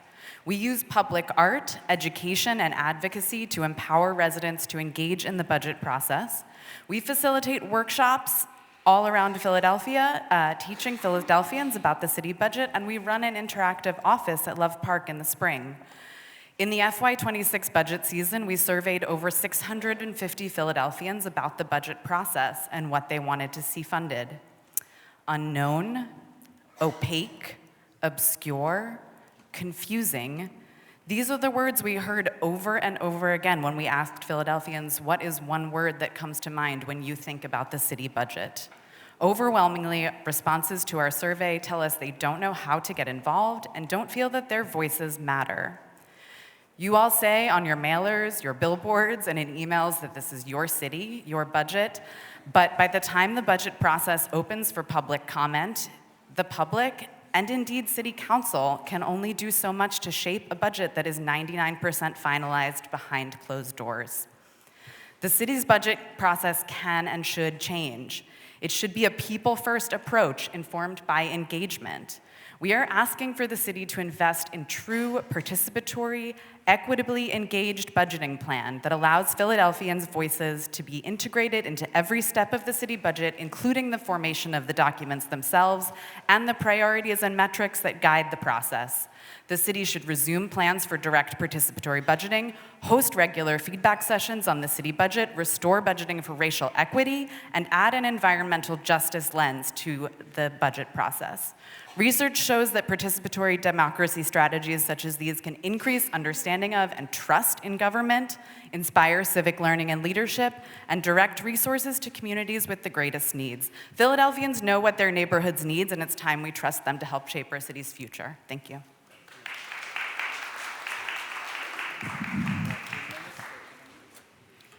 My name is Tina Shelton. I would like to extend my appreciation to all the counselors who have met with us, divest Philly from the war machine over the years to advance the cause of a nuclear-free world, and for Councilmember O'Rourke for introducing 251000. I would like to thank the citizens who have come here today, who represent 31 organizations that have endorsed this effort. If you would like to stand now. We salute the city and the pension board for its previous divestment from tobacco, guns, private prisons, Russia, and El Salvador. It's time to divest from nuclear weapons, too. The Greater Philadelphia branch of Women's International League for Peace and Freedom has advocated for nuclear abolition for nearly 80 years. We have members all over this great city. We currently see an increased emphasis on the false dialogue that we do not have resources for human needs.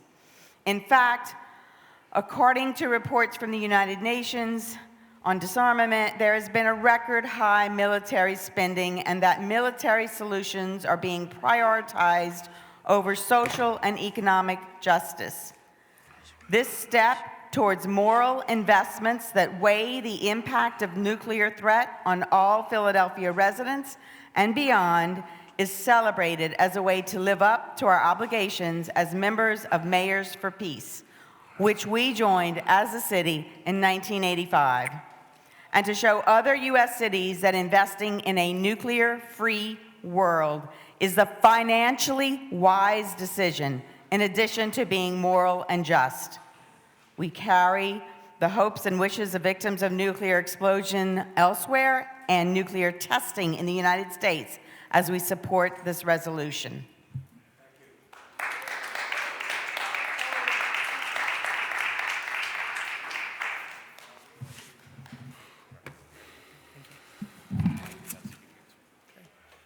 Good morning. My name is Robert Sadler. I'm a longtime resident of Philadelphia.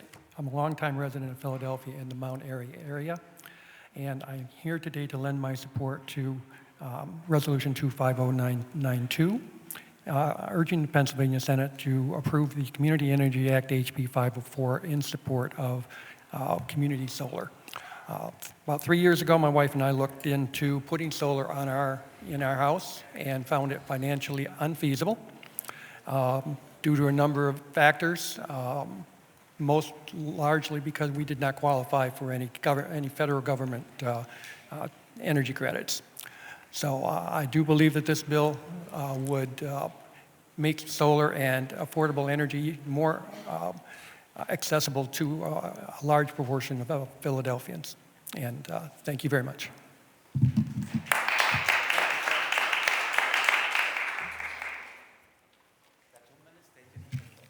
David Gibson, thank you for the time. I'm the co-coordinator of Peace, Justice, Sustainability Now. We're an associate member group of Peace Action. We're part of the Vest Philly from the War Machine Coalition. Nuclear arms control reduced nuclear weapons in the world from 70,000 to around 12,000 nuclear weapons today. Now that progress is being reversed. None of the 9 nuclear armed states is disarming. Instead, all invest in new and more hazardous nuclear weapons. Since nuclear-armed governments are failing to reduce the threat, it has become incumbent upon everyone else to do something about it. It is up to us to keep us safe. In 2017, the UN Treaty on the Prohibition of Nuclear Weapons, the TPNW, was adopted by 50 non-nuclear states. After 2021, when it went into force, we are now up to 197 states party to the treaty. This gained recognition within the financial sector. The number of financial institutions taking action has grown steadily over the last decade. In 2014, there were 35 institutions moving to divest from nuclear weapons. In 2018, there were 63. In 2019, 77. There are now 109 financial institutions that restrict investments in nuclear weapons production. With such policies, banks, pension funds, asset managers, other financial actors can demonstrate the stigma attached to nuclear weapons, and such policies have the potential to undermine nuclear weapons production and profitability and desirability. More and more institutions that adopt environmental, social, and governance standards are choosing to turn their back on nuclear weapons. This is a growing international movement. We applaud City Council for joining this movement and calling for reinvesting pension funds into wealth-creating investments here at home, funding services that build healthy communities like housing, public transit, education, and the like. It is time for Philadelphia to join this growing movement. With this vote, we call on the Philadelphia Board of Pensions to go to the next step, adopt the policy of divestment from weapons of mass destruction. And by the way, we also support the Palestinian resolution. Thank you.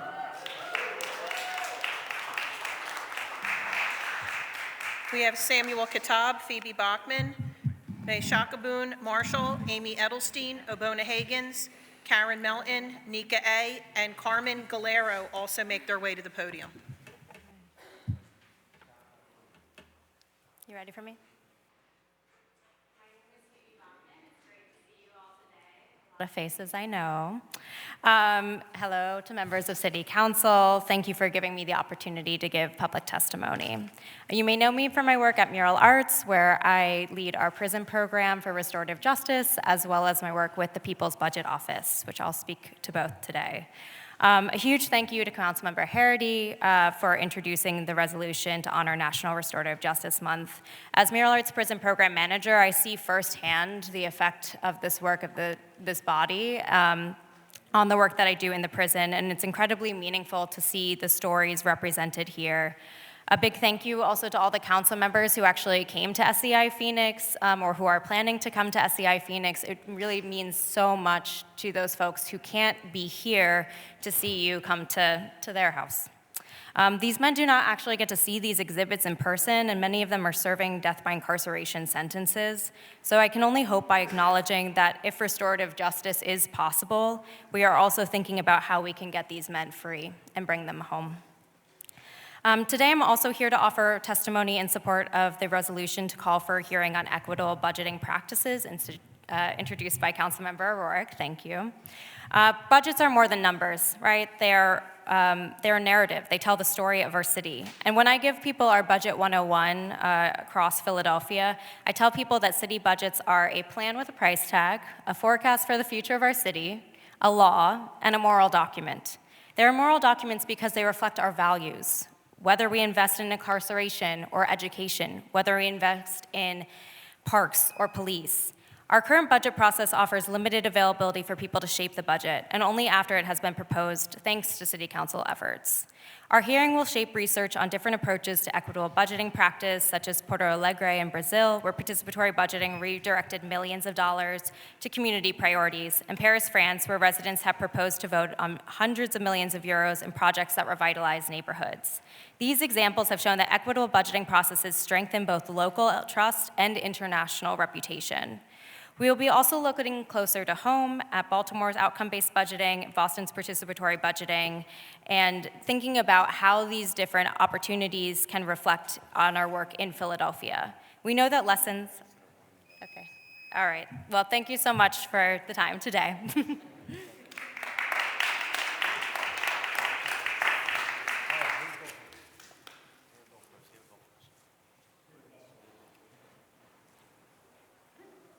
No problem either way.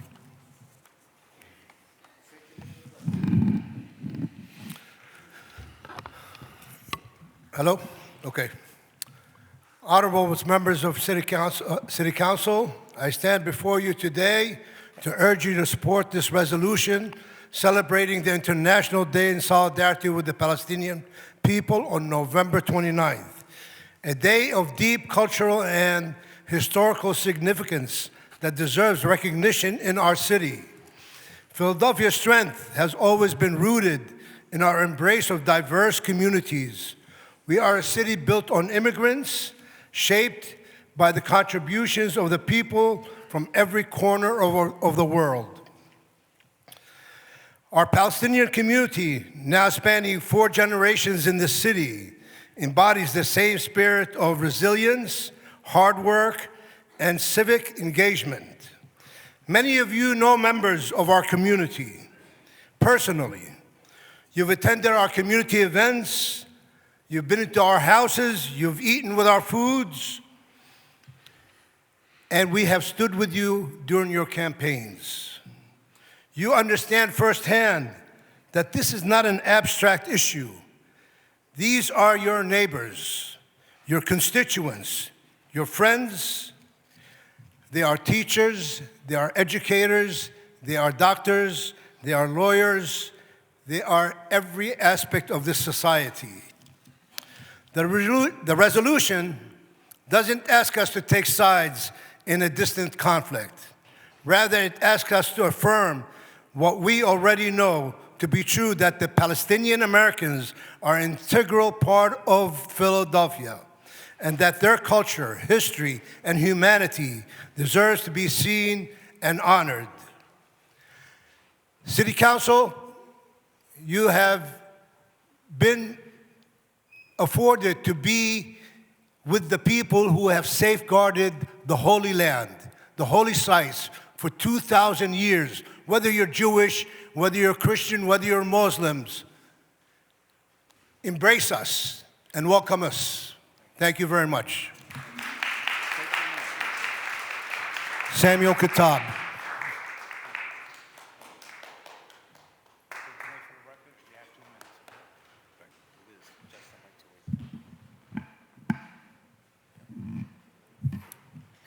Good morning.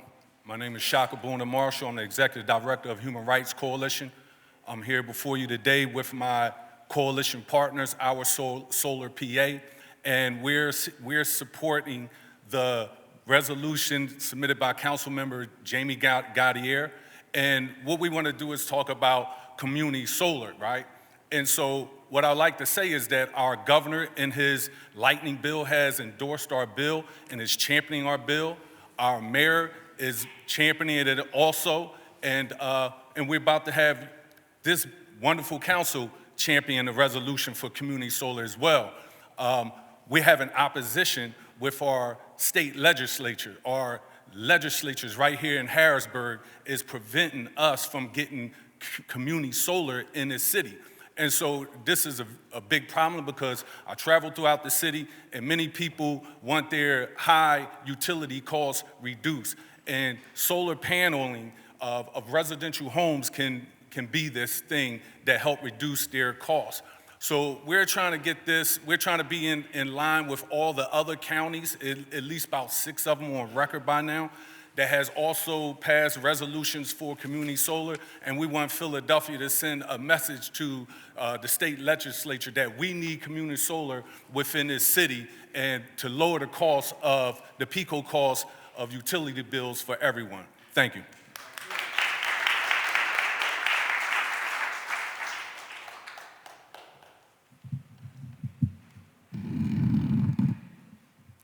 Hi, my name is Amy Edelstein, and I'm the founder and executive director of Inner Strength Education, which brings mindfulness and social-emotional tools for our students' long-term success. And I really want to thank Council Member Phillips for his citation and for the support of other council members over the last 10 years where we've brought these tools to more than 35,000 Philadelphia high school students. In this age of AI, empowering our young people with human skills, the ability to manage stress and tension, to communicate effectively, to build teams, to be responsible, to be ready to enter the workforce as mature and accountable adults is more and more important. And that means that they need to learn how to manage thought and emotion. Last week, I saw this one comment from a student who just finished one of our programs. She said, "One day we were discussing how thoughts aren't facts, and suddenly it clicked. I realized how often I let a single negative thought spiral into a full-blown bad mood or argument. That moment made me pause and reflect on how much control I actually have over my reactions. It was like flipping a switch. I don't have to believe or act on every feeling that pops into my head." Now, I think we all know a lot of adults who we would like them to be able to have that kind of self-knowledge, self-regulation, and care about their effect on other people. So I just want to thank the council people for this support. We want to spread these tools across our city in as many places as possible. We look forward to continuing the partnership. Thank you.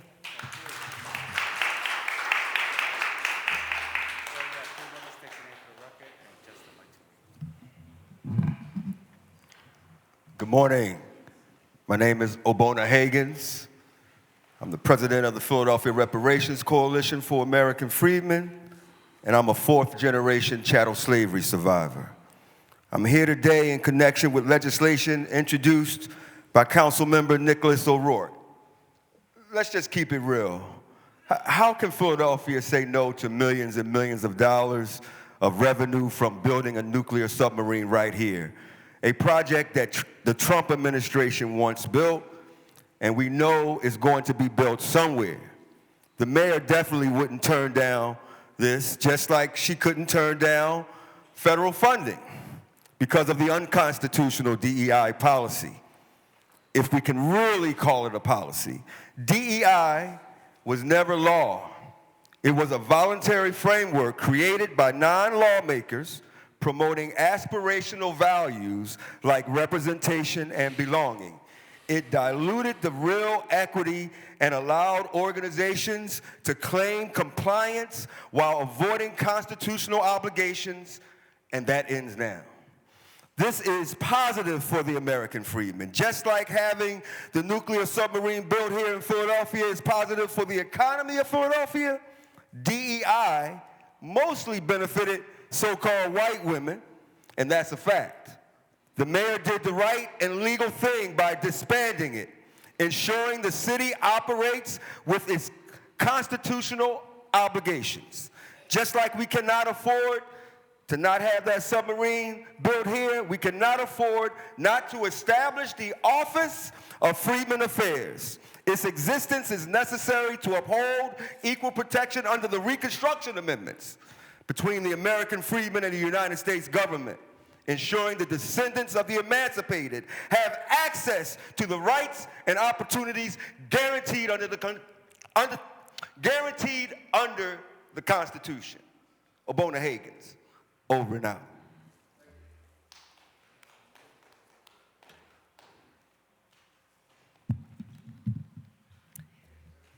Good afternoon. My name is Karen Melton. I live in East Falls, and I've been a Philadelphia resident since 1979. I appreciate the opportunity to express my support for Councilperson Gautier's resolution 250992.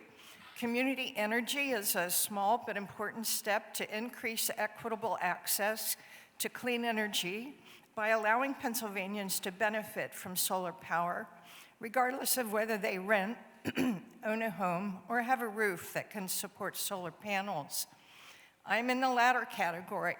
I would be willing to invest in rooftop solar, but my house faces the wrong direction, has dormers that break up the surface of the roof, and we have a large pin oak tree that shades the house in the afternoon. 24 other states have enabled community solar, so this is a well-known method for allowing anyone to subscribe to clean energy and have that reflected on their electric bill. It provides cost savings for participants. It's a potential income generator for farmers or landowners and supports jobs in the solar industry. There is no downside to House Bill 504. It has broad bipartisan and public support and has been passed by the Pennsylvania House in 2 different sessions, but remains locked in Senate committee by a chairperson who refuses to bring it up for a committee vote. I ask you to approve this resolution. Thank you.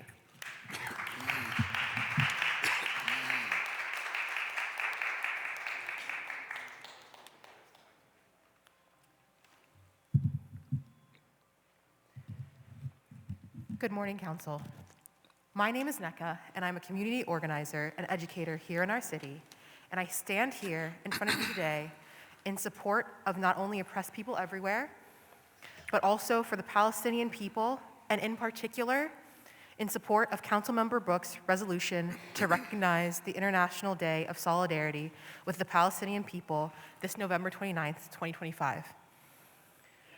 Today, the occupation is still impeding aid flow, starving an entire population, with full-grown adults reduced to bones, 12-year-olds weighing 33 pounds, and 93% of babies under 2 not being able to meet their nutritional needs.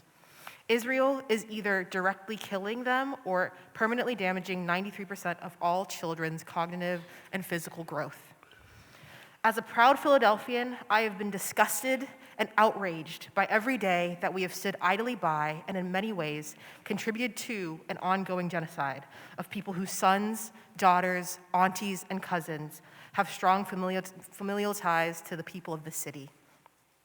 Our hosting of the Dayan Zimmerman Corporation, whose munitions are used to massacre Palestinians on a daily basis, our sister city's connection to the murder capital of the Middle East, Tel Aviv, our legitimization of ties to entities using surveillance technology that enables the sniping of children in Gaza and the West Bank, and our lending of cultural support to a settler colonial project aiming to erase a people whose only wish is to be truly free, are all unacceptable, unjust, and make us a city complicit and dripping with blood on our hands.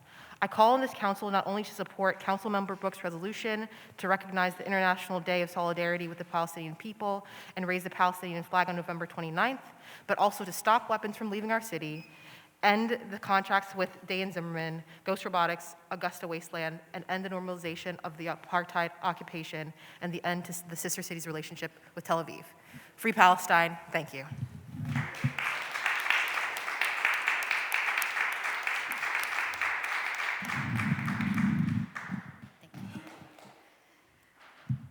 Hi, good morning.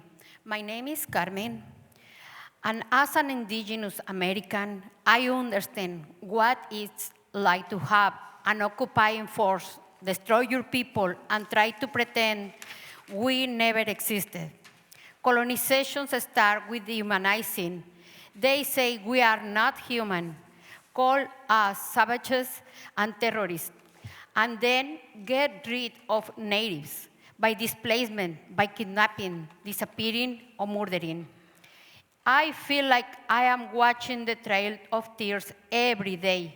Today is Gaza Children's Day, and more than 800 did not make it to their first birthday.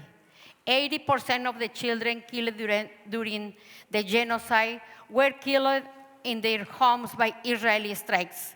The same IOF soldiers rounding up people in the West Bank are allowed to vacation and visit in our country. They chase me through the streets with weapons, and then our churches say they are still safe for society. I hope you will join me and know that freeing Palestine will free us. The oppressors there work with the oppressors here. Ending the genocide does not erase the genocide. We must cut our ties with Israeli government and stop Philadelphia companies that enable this genocide like Day and Zimmerman or Augusta Westland Philadelphia Corp. The best thing that as an indigenous we have from you instead of Thanksgiving is respect our lands, respect our territories, respect our dignity, and respect the humanity and the Mother Earth. Free Palestine.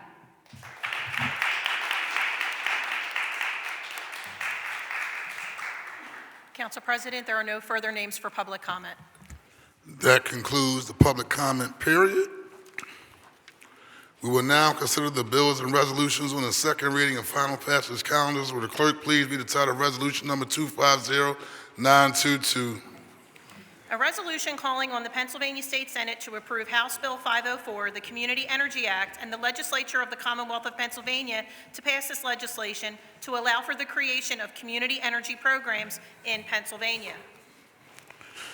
Chair recognizes Councilman Jamie Gauthier for a motion regarding the resolution number 250992. Thank you, Council President. I call for the adoption of the resolution. It has been moved and properly seconded that resolution number 250992 be adopted. All those in favor of the motion will signify by saying aye. Those opposed, the ayes have it. The motion carries. The resolution is adopted. Will the clerk please read the title of resolution number 251000? A resolution urging the City of Philadelphia to make moral investments and weigh the threat that nuclear weapons pose to all of humanity and our environment in the light of Trump administration's decision to restart testing of nuclear weapons and a proposal to build a nuclear submarine right here in Philadelphia. Chair recognizes Councilman Nicholas O'Rourke for a motion regarding the resolution. Thank you, Mr. President. I move for the adoption of the resolution. It has been moved and properly seconded that the resolution be adopted. The resolution number 251000 be adopted. All those in favor of the motion will signify by saying aye. Those opposed, the ayes have it. The motion carries. The resolution is adopted.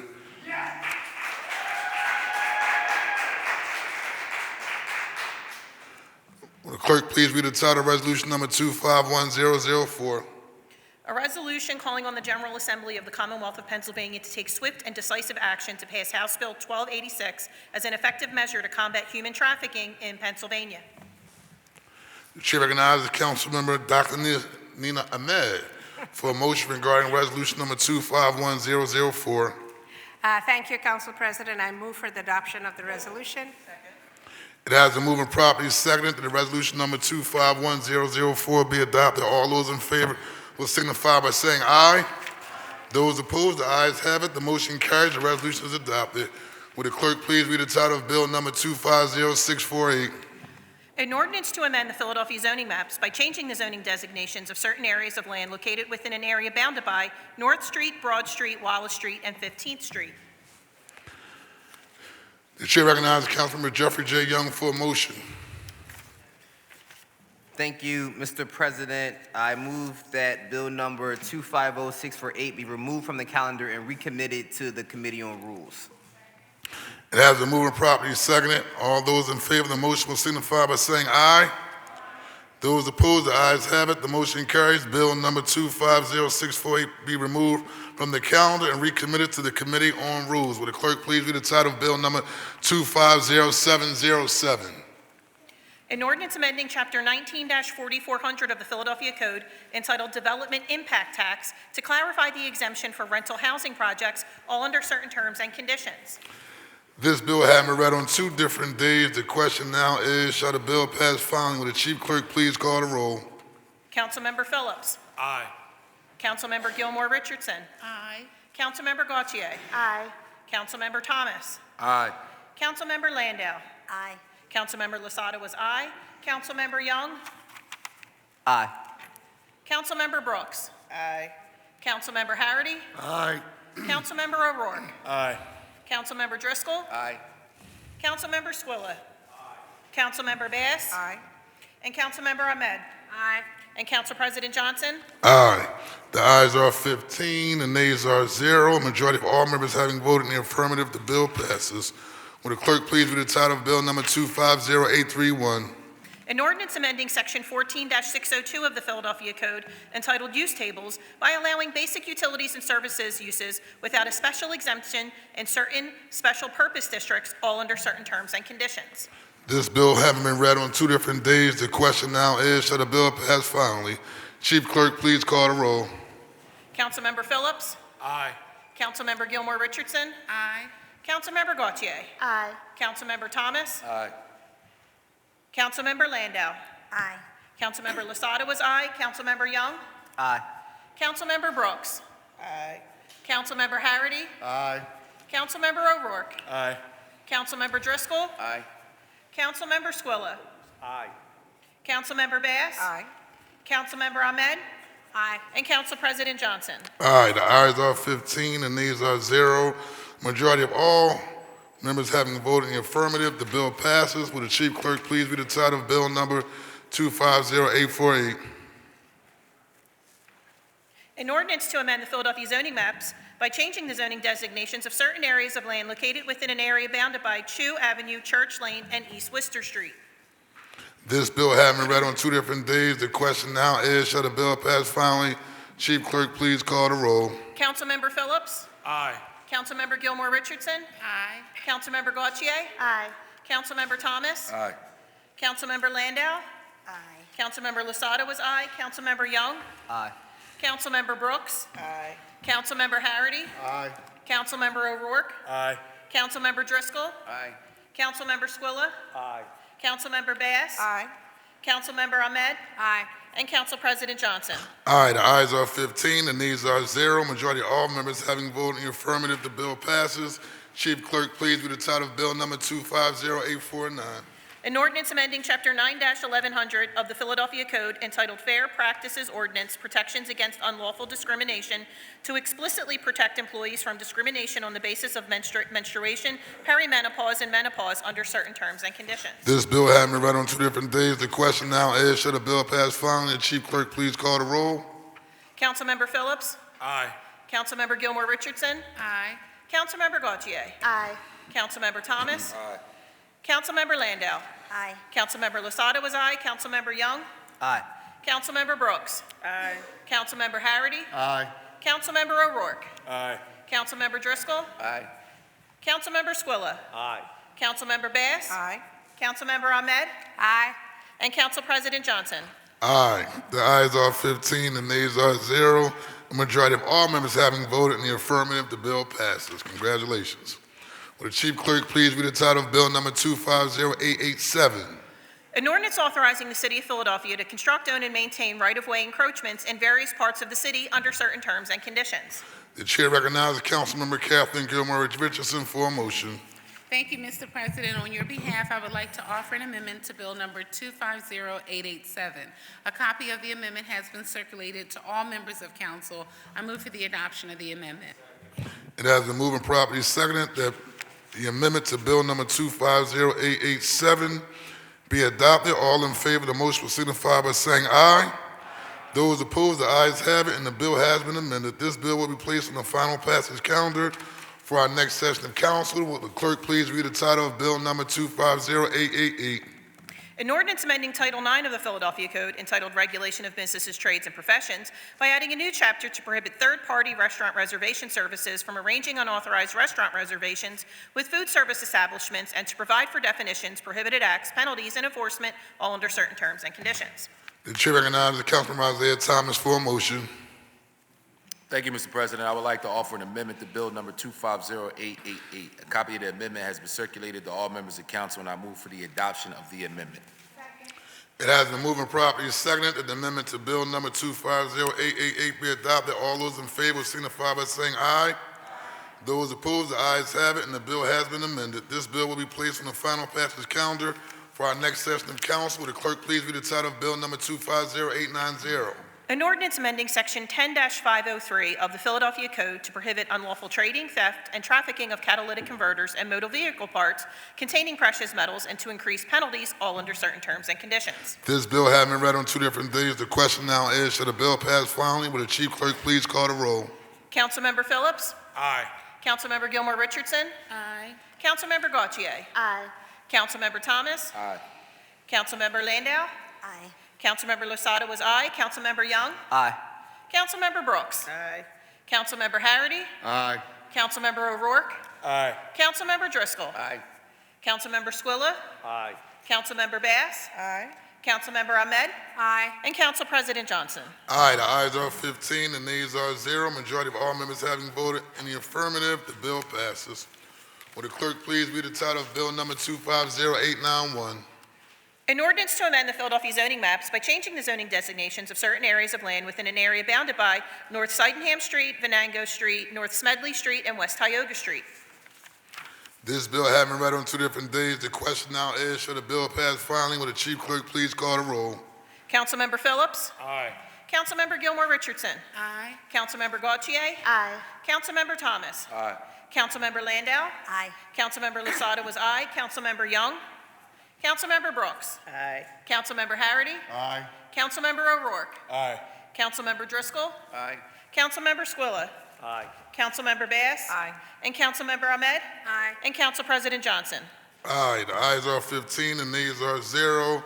Majority of all members having voted in the affirmative, the bill passes. Will the chief clerk please read the title of Bill number 250916? An ordinance granting permission to Haverford Business Association to install and maintain encroachments in the nature of decorative lighting fixtures attaching to existing facilities owned by the city or other entities, subject to such owner's consent, all under certain terms and conditions. This bill has been read on 2 different days. The question now is, shall the bill pass finally? Will the chief clerk please call the roll? Councilmember Phillips? Aye. Councilmember Gilmore Richardson? Aye. Councilmember Gautier? Aye. Councilmember Thomas? Aye. Councilmember Landau? Aye. Councilmember Losada was aye. Councilmember Young? Aye. Councilmember Brooks? Aye. Councilmember Harity? Aye. Councilmember O'Rourke? Aye. Councilmember Driscoll? Aye. Councilmember Squilla? Aye. Councilmember Bass? Aye. Councilmember Ahmed? Aye. And Council President Johnson. Aye, the ayes are 15, the nays are 0. Majority of all members having voted in the affirmative, the bill passes. Will the clerk please read any additional resolutions on today's calendar? A privileged resolution honoring and recognizing Inner Strength Education during the celebration of its 10-year anniversary for its decade of transformative work empowering Philadelphia's youth through mindfulness-based social-emotional learning, trauma-sensitive mentoring, and whole-person developmental programming as a part of the Children and Youth Spotlight, which celebrates community-centered organizations uplifting young people across the city, introduced by Councilmember Phillips. The chair recognizes Councilmember Dr. Anthony Phillips for a motion on the resolution. Thank you, Council President. I move for the adoption of the resolution. Second. It has been moved and properly seconded that the resolution be adopted. All those in favor signify by saying aye. Those opposed, the ayes have it, and the resolution is adopted. Will the clerk please read the title of the next resolution? A privileged resolution authorizing the Committee on Finance to hold hearings on the state of the economy for Black women in Philadelphia, introduced by Councilmember Gilmore Richardson. The chair recognizes Councilmember Gilmore Richardson for a motion on the resolution. Thank you, Council President. I move the adoption of the resolution. It has been moved and properly seconded that the resolution be adopted. All those in favor signify by saying aye. Those opposed, the ayes have it, and the resolution is adopted. Will the chief clerk please read the title of the next resolution? A privileged resolution authorizing the Joint Committees on Housing, Neighborhood Development, and the Homeless, and on Transportation and Public Utilities to hold hearings to investigate the impacts of unaffordable water bills on residential tenants in Philadelphia and to seek out best practices, policy changes, and new ideas to make water affordability and assistance programs more available for residential tenants, introduced by Councilmember Gautier. Chair recognizes Councilmember Jamie Gautier for a motion on the resolution. Thank you, Council President. I move for the adoption of the resolution. It has been moved and properly seconded that the resolution be adopted. All those in favor signify by saying aye. Those opposed, the ayes have it, and the resolution is adopted. Will the chief clerk please read the title of the next resolution? A privileged resolution congratulating the Philadelphia restaurants earning the city's first Michelin stars and recognizing the historic milestone of Philadelphia entering the Michelin Guide, introduced by Councilmember Landau. Chair recognizes Councilman Rue Landau for a motion on the resolution. Thank you, Council President. Introducing this and moving this with your behalf, I move for the adoption of the resolution. It has been moved and properly seconded that the resolution be adopted. All those in favor signify by saying aye. Those opposed, the ayes have it, and the resolution is adopted. Will the chief clerk please read the title of the next resolution? A privileged resolution recognizing and celebrating the 10th anniversary of the revitalization of the Bach Building into a hub for artists, makers, and small businesses, introduced by Councilmember Landau. Chair recognizes Councilman Rue Landau. Thank you, Council President. I move for the adoption of the resolution.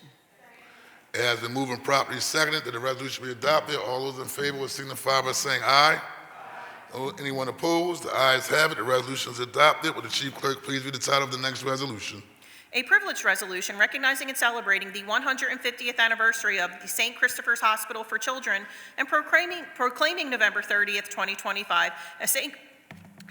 Christopher's Hospital for Children Day in the city of Philadelphia, introduced by Councilmember Ketsi Lozada. Chair recognizes Councilmember Catherine Gilmore Richardson for a motion on behalf of Councilmember Ketsi Lozada. Thank you, Council President. On behalf of Councilmember Lozada, I move the adoption of the resolution.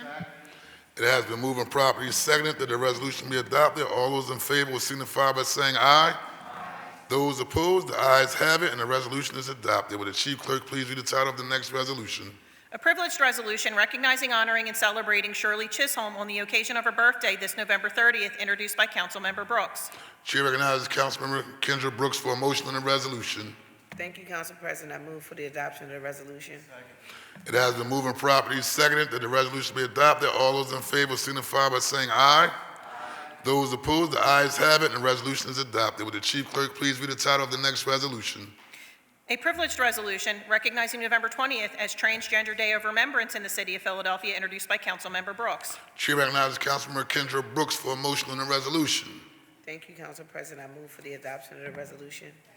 It has been moved and properly seconded that the resolution be adopted. All those in favor signify by saying aye. Those opposed, the ayes have it, and the resolution is adopted. Will the chief clerk please read the title of the next resolution? A privileged resolution celebrating and honoring the International Day of Solidarity with the Palestinian people this November 29th, 2025, introduced by Councilmember Brooks. Chair recognizes Councilmember Kendra Brooks for a motion on the resolution. Thank you. I move for the adoption of the resolution. It has been moved and properly seconded that the resolution be adopted. All those in favor signify by saying aye. Anyone opposed? The ayes have it, and the resolution is adopted. Will the chief clerk please read the title of the next resolution? A privileged resolution authorizing the Committee on Global Opportunities and the Creative Innovative Economy to hold hearings exploring globally equitable public budgeting practices as a hallmark of Philadelphia's emergence as a leading global city, introduced by Councilmember O'Rourke. The chair recognizes Councilmember O'Rourke for a motion on the resolution. Thank you, Mr. President. I move for the adoption of the resolution. It has been moved and properly seconded that the resolution be adopted. All those in favor will signify by saying aye. Anyone opposed? The ayes have it. The motion passes. Will the chief clerk please read the title of the next resolution? A privileged resolution recognizing the launch of Fanatic Credit Union, a low-income designated credit union, and honoring Fanata's ongoing dedication to the residents of Philadelphia, introduced by Councilmember Driscoll. The chair recognizes Councilmember Mike Driscoll for a motion on the resolution. I move for its adoption. It has been moved and properly seconded that the resolution is adopted. All those in favor signify by saying aye. Anyone opposed? The ayes have it, and the resolution is adopted. Will the chief clerk please read the title of the next resolution? There are no further resolutions in my possession, Council President. Thank you very much. We will now consider the bill on the suspension calendar. Will the clerk please read the title of Bill number 240304-A? An ordinance amending Subcode A, the Philadelphia Administrative Code, of Title IV of the Philadelphia Code, the Building Construction and Occupancy Code, to require proof of certain insurance certificates, all under certain terms and conditions. The chair recognizes Councilmember Jeffrey J. Young, Jr. for a motion on the bill. Thank you, Mr. President. I move that bill number 240340A be moved from the suspension calendar to the final passage calendar for the next session of council. It has been moved and properly seconded that the bill number 240304-A be moved from the suspension calendar to the final passage calendar for the next session of council. All those in favor of the motion will signify by saying aye. Those opposed? The ayes have it, and the motion carries. This bill will be placed on the final passage calendar for the next session of council. That completes our calendar for today. Are there any speeches on behalf of the minority? Chair recognizes Councilmember Kendra Brooks. Thank you, Council President. Today, I brought forward a resolution to celebrate the legacy of U.S. Representative Shirley Chisholm on the occasion of her birthday on November 30th. Shirley Chisholm was the first Black woman ever elected to U.S. Congress. She worked to expand the food stamp program and create SNAP. She fought for the legalization of abortion and opposed the Vietnam War. She made history with her campaign for president in 1972, which is the year I was born, under the slogan, "Unbought and Unbossed," and she became a role model for generations of progressive Black women leaders. Her courage and independence have been an inspiration to me and countless other progressive Black women in politics. I also introduced a resolution with Council Members Jones and O'Rourke to celebrate the International Day of Solidarity with the Palestinian people here in Philadelphia. The Palestinian people have faced threats of genocide and cultural erasure over a course of their history. The current conflict has claimed the lives of over 70,000 people, with independent international bodies stating that the number is expected to be more accurately in the hundreds of thousands. This includes over 20,000 children. I've heard from countless Philadelphians about the deep sadness, anger, and hopelessness that they have felt watching this humanitarian crisis unfold. And I want to recognize and thank the coalition of over 20 local organizations that have come together to host Philadelphia's celebration on November 29th. The goal of the International Day of Solidarity is to affirm the human rights of Palestinian people, support Palestinian communities in preserving their culture, and broaden the movement for sustainable and peaceful resolution to the ongoing conflict. Thank you to my co-sponsors, Councilmember Jones and Minority Whip Nicholas O'Rourke. I also want to acknowledge every person who has spoken out in council over the last couple of years about Palestine in this building. Thank you for speaking truth to power, even when it wasn't popular. Your voice mattered. And finally, each year on November 20th, the city recognizes Trans Day of Remembrance. This year, the resolution I'm introducing along with Councilmember Rue Landau lists the names of 58 transgender and gender-expansive people who have been killed in the U.S. in the past year. Amongst those, we lost Sonny Hopkins, a Black trans man who was a pillar of the Philadelphia trans community. Today, we mourn the loss of Sonny and all the others who lost their lives to transphobia and anti-trans violence in the United States. Under this administration, this deadly hatred has not only been tolerated, but encouraged. And we have seen a 60% increase in the number of lives lost. Thank you so much, Council President. Thank you very much. Chair recognizes Councilmember Nicholas O'Rourke. Thank you, Mr. President. A couple of things I just want to lift up as well.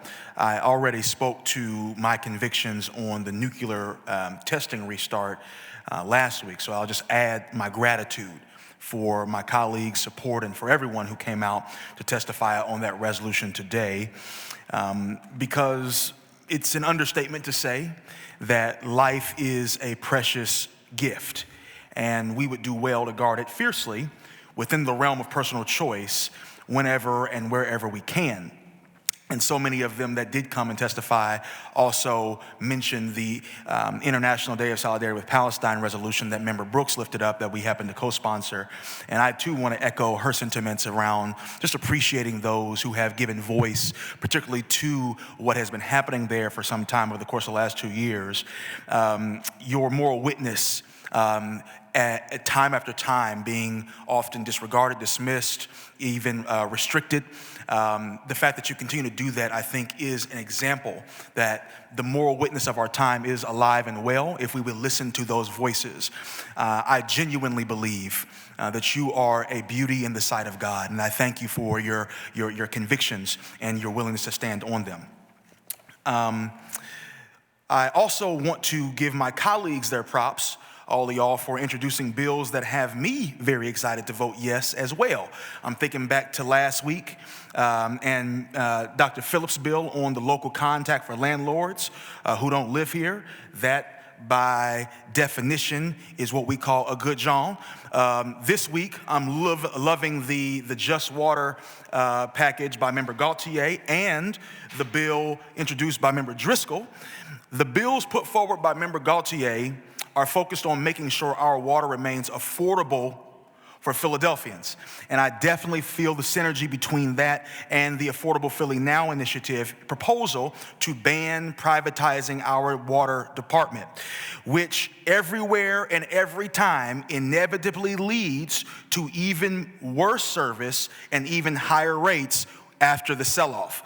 Also, Member Driscoll, it should be no surprise that your bird exemption plan got the Minority Wing's instant support, as we've been thinking about what's coming for small businesses in Philly all year, and we haven't been alone in thinking about that. Folks will recall that Leader Brooks and I introduced a plan to raise the bird exemption during the budget season to try and protect those same businesses that your bill does, Member Driscoll. So I'm glad the need for that protection is still being articulated, advocated for, and addressed now in this body. It's a point that we should not be shy to take pride in. I think it's good work. I'm also excited to authorize a hearing today in Council's Committee on Global Opportunities and the Creative Innovative Economy in collaboration with Mural Arts and the People's Budget Office that many of you may have heard of during the public testimony. As chair of the committee, I'm ready now, finally, to activate the committee in an innovative and creative way towards this end, to spotlight global budgeting practices and deepen democratic engagement in a time when democratic norms are constantly being eroded and really attacked. So, committee members, get into it. Buckle up. I think that we were going to have a good time deliberating over the public good when that time does come. Ladies and gentlemen, let me lift up that baristas across the nation are still on strike. That's good, yes, indeed. And while they're stopped steaming the milk, Starbucks workers are still turning up the heat. Thank you very much. Appreciate it. It was such an honor to join Philly Baristas in York yesterday. I drove out there where a picket of workers from around the region. It wasn't just Philly folks. I'm talking about folks from Harrisburg, Pittston, Pittsburgh, Lancaster, all over the place. They came and shut down the Starbucks Regional Distribution Center. Folks may not realize that I think the biggest distribution center for Starbucks on the Eastern Seaboard is right there. It may be in the country, right there in York. It was a classic labor action and demonstration, shutting down the point of production and disrupting the wider production, demonstrating that workers are the means of production. In other words, they wasn't playing with Starbucks yesterday. They shut that thing down. The semis were backed up, and they were very annoyed by the work that they were doing. But I think it's good trouble, as the late John Lewis would say. So until they get what they deserve, I want to remind the listening public, no contract, no coffee. And finally, I want to invite all of my colleagues and the public to a town hall that I'm hosting tonight on transit affordability from 5:30 to 7 p.m. at the Friends Center around the corner at 1501 Cherry Street. Despite an unprecedented push for transit advocates, SEPTA didn't get a red penny from Harrisburg this year and was forced to raid its capital budget for hundreds of millions of dollars, all right? To avoid being in the same bind come 2027, which we will be if we don't do something about it, Senator Nikhil Saval and myself, joined by Transit Forward Philadelphia, are hosting a town hall tonight. We need to start building the people power now to avoid a repeat of this year's harmful, horrible, and shameful outcome, if I can use those words.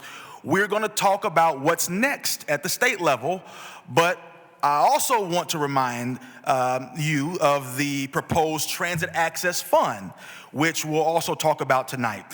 Folks might remember it as being an intervention to preserve the Zero Fare program, and it certainly is that, but I'm excited to share that its scope has expanded a bit. Along with making Zero Fare permanent, the fund could provide matching grants for employers to join SEPTA's Key Advantage program, providing all-access transit to thousands of employees citywide. There are a number of employers that have already named transportation as a huge hurdle to recruiting and retaining talent in the city of Philadelphia. So why don't we sweeten the deal, right? The Transit Access Fund could also leverage private dollars in a serious way to support SEPTA fare revenues and ridership. Members, if you haven't felt invited, allow this to serve as an invite to join us tonight and to learn more. If you can't make it, last minute invitation, I get it, no stress, don't worry. My team and I will be sharing much more about the Transit Access Fund in due time, and I hope you'll hear us out about it. I think it's a really good work. Thank you so much, Mr. President. Thank you.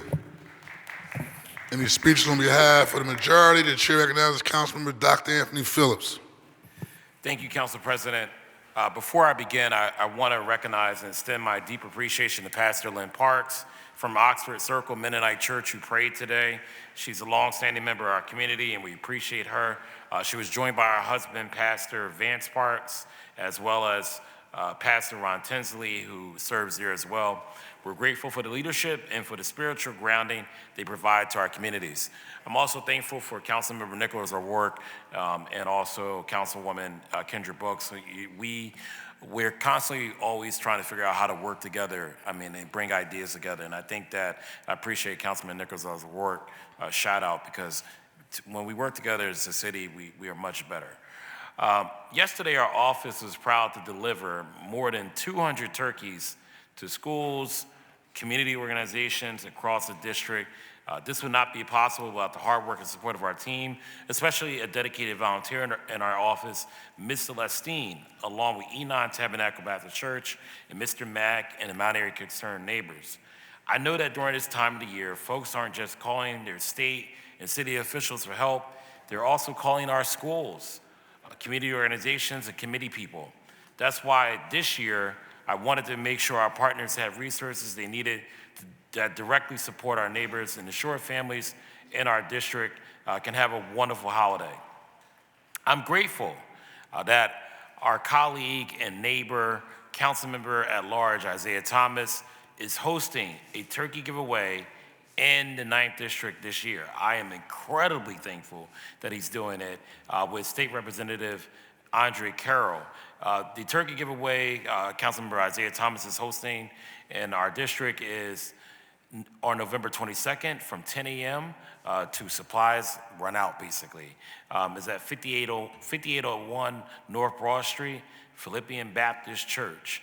And also, if you don't have enough turkeys, Enon Tabernacle Baptist Church is doing a giveaway as well from 10 a.m. to 12 while supplies last at 2800 West Shottenham Avenue.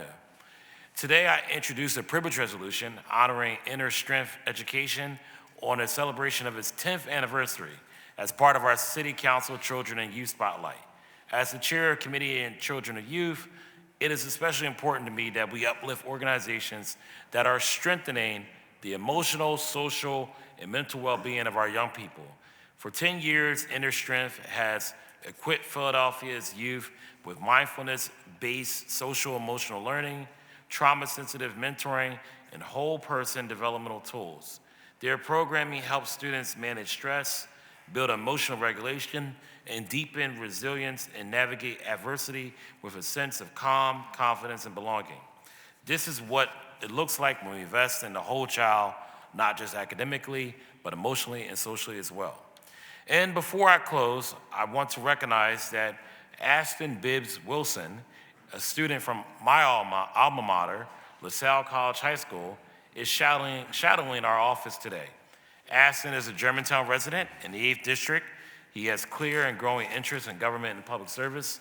He shared with me that his passion began with his grandfather, whose influence encouraged him to look at the world around him and find ways to make an impact. At LaSalle, we say boys will be boys, but LaSalle boys will be gentlemen. And it's great to have a LaSalle gentleman here today. Ashton. Thank you, Council President. Thank you, Dr. Phillips, and welcome. Chair recognizes Councilman Rue Landau. Thank you so much, Council President. I was excited today to introduce a resolution recognizing and celebrating the 10th anniversary of the revitalization of the Bach Building into a hub for artists, makers, and small businesses. Huge shout out to Lindsay Scanapicho and all of Team Bach who are here today. Bach has become a thriving hub for artists, entrepreneurs, and small businesses. Since 2015, they've been a beacon of small business support, adaptive reuse, and creative space. During my time as a council member, I've tried to prioritize artists around the city, and what I've heard time and time again is the need for affordable studio space. Bach has been a pivotal provider of such spaces for our creative economy, and I commend them on 10 incredible years. I also signed as a primary co-sponsor to Councilmember Brooks's resolution recognizing Trans Day of Remembrance today. Just this year, around the country, more than 1,000 anti-trans bills have been introduced. Already 124 of them have passed. And we've lost at least 58 trans and non-binary lives, at least, because crimes committed against trans people are often underreported and misrepresented. As an LGBTQ+ legislator, I know that we cannot claim to be the city of brotherly love, sisterly affection, and sibling solidarity without acknowledging the violence still inflicted on the trans community every day. I am here to say, we are here for you, we stand with you, and we will work to protect every Philadelphian.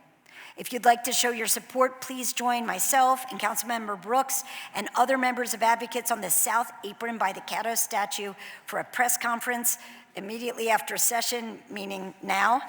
And finally, a two-parter here, but I introduced a resolution recognizing the restaurants in Philadelphia that earned our first Michelin stars: Her Place Supper Club, Friday, Saturday, Sunday, and Provenance, as well as the restaurants that were Michelin recommended, include my very own brother and sister-in-law's restaurant, Veg.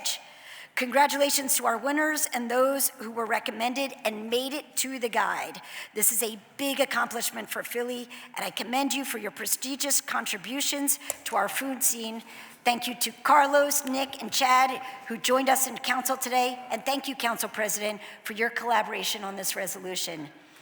As we and the rest of the world know now, dining culture is incredibly important to Philadelphia, which is why I introduced legislation that expands sidewalk cafes seating in Philadelphia. This should be the easiest low-barrier option for a restaurant or cafe to offer outdoor dining to their customers.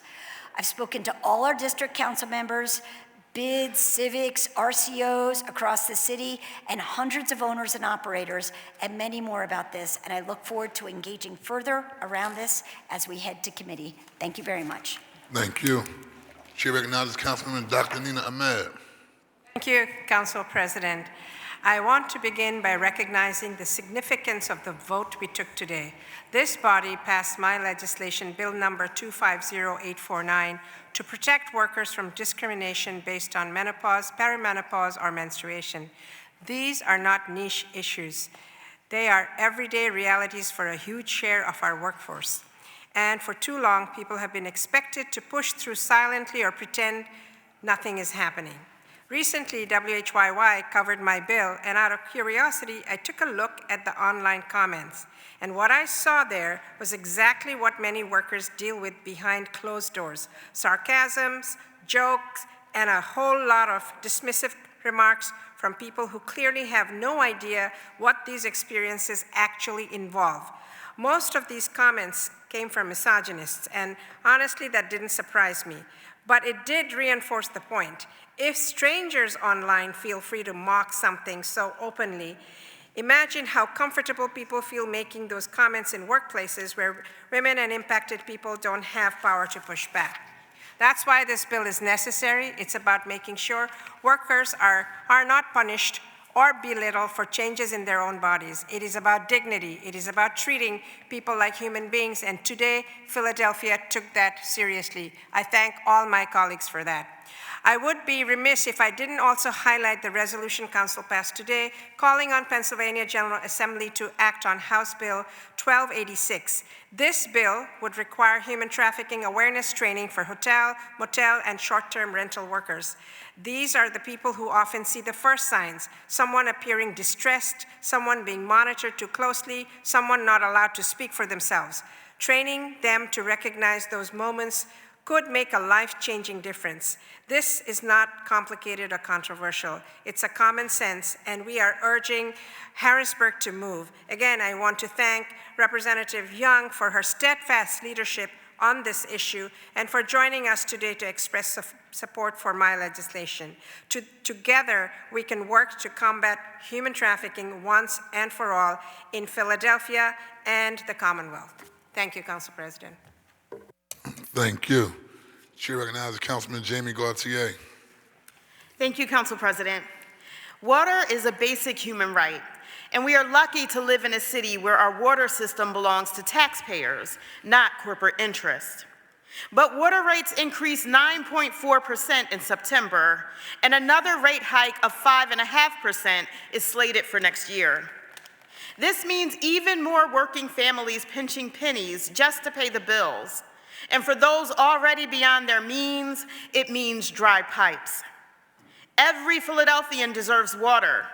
That's why today I introduce Just Water, a package of bills and resolutions that will keep the water flowing. The legislation I'm proposing today expands eligibility for the Tiered Assistance Program and requires the city to share responsibility for long-term water meter failures that result in runaway water bills. Because for far too long, the city has held residents accountable for faults in government infrastructure. Take, for example, my constituent, Alexandra. When she closed on her new home in the 3rd Council District, the Water Department reported an actual meter reading and promised her water bill was accurate. Months later, after upgrading her meter at PWD's recommendation, Alexandra was hit with an $8,000 bill.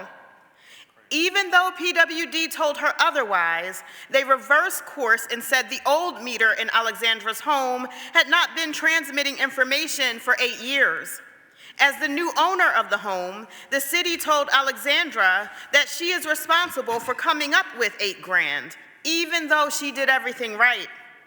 As a part of Just Water, we will also be holding a hearing on solutions for tenants who lose access to water or are ineligible for water assistance programs because, unlike other utilities, PWD doesn't allow renters to put water bills in their names.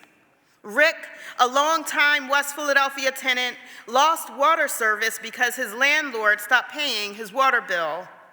Even though he was not responsible for the debt, Rick spent days traveling to the Municipal Services Building with every document he could gather, only to be turned away repeatedly and told he would need to pay more than $3,000 in charges that were his landlord's responsibility.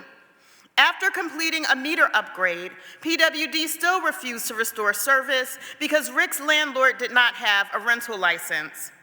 Let me be clear. The City of Philadelphia is responsible for these injustices.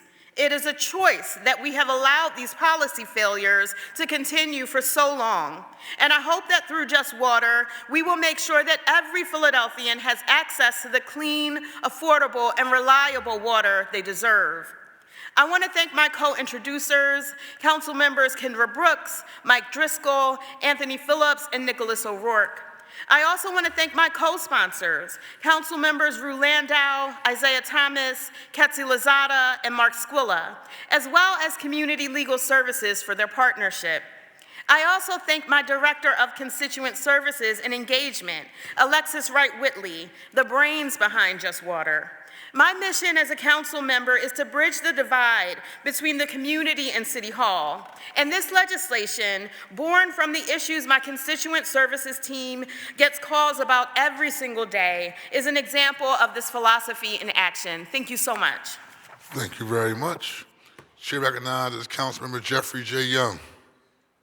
Thank you, Mr. President. I think the Water Department is on notice. I mean, Dr. Phillips got issues.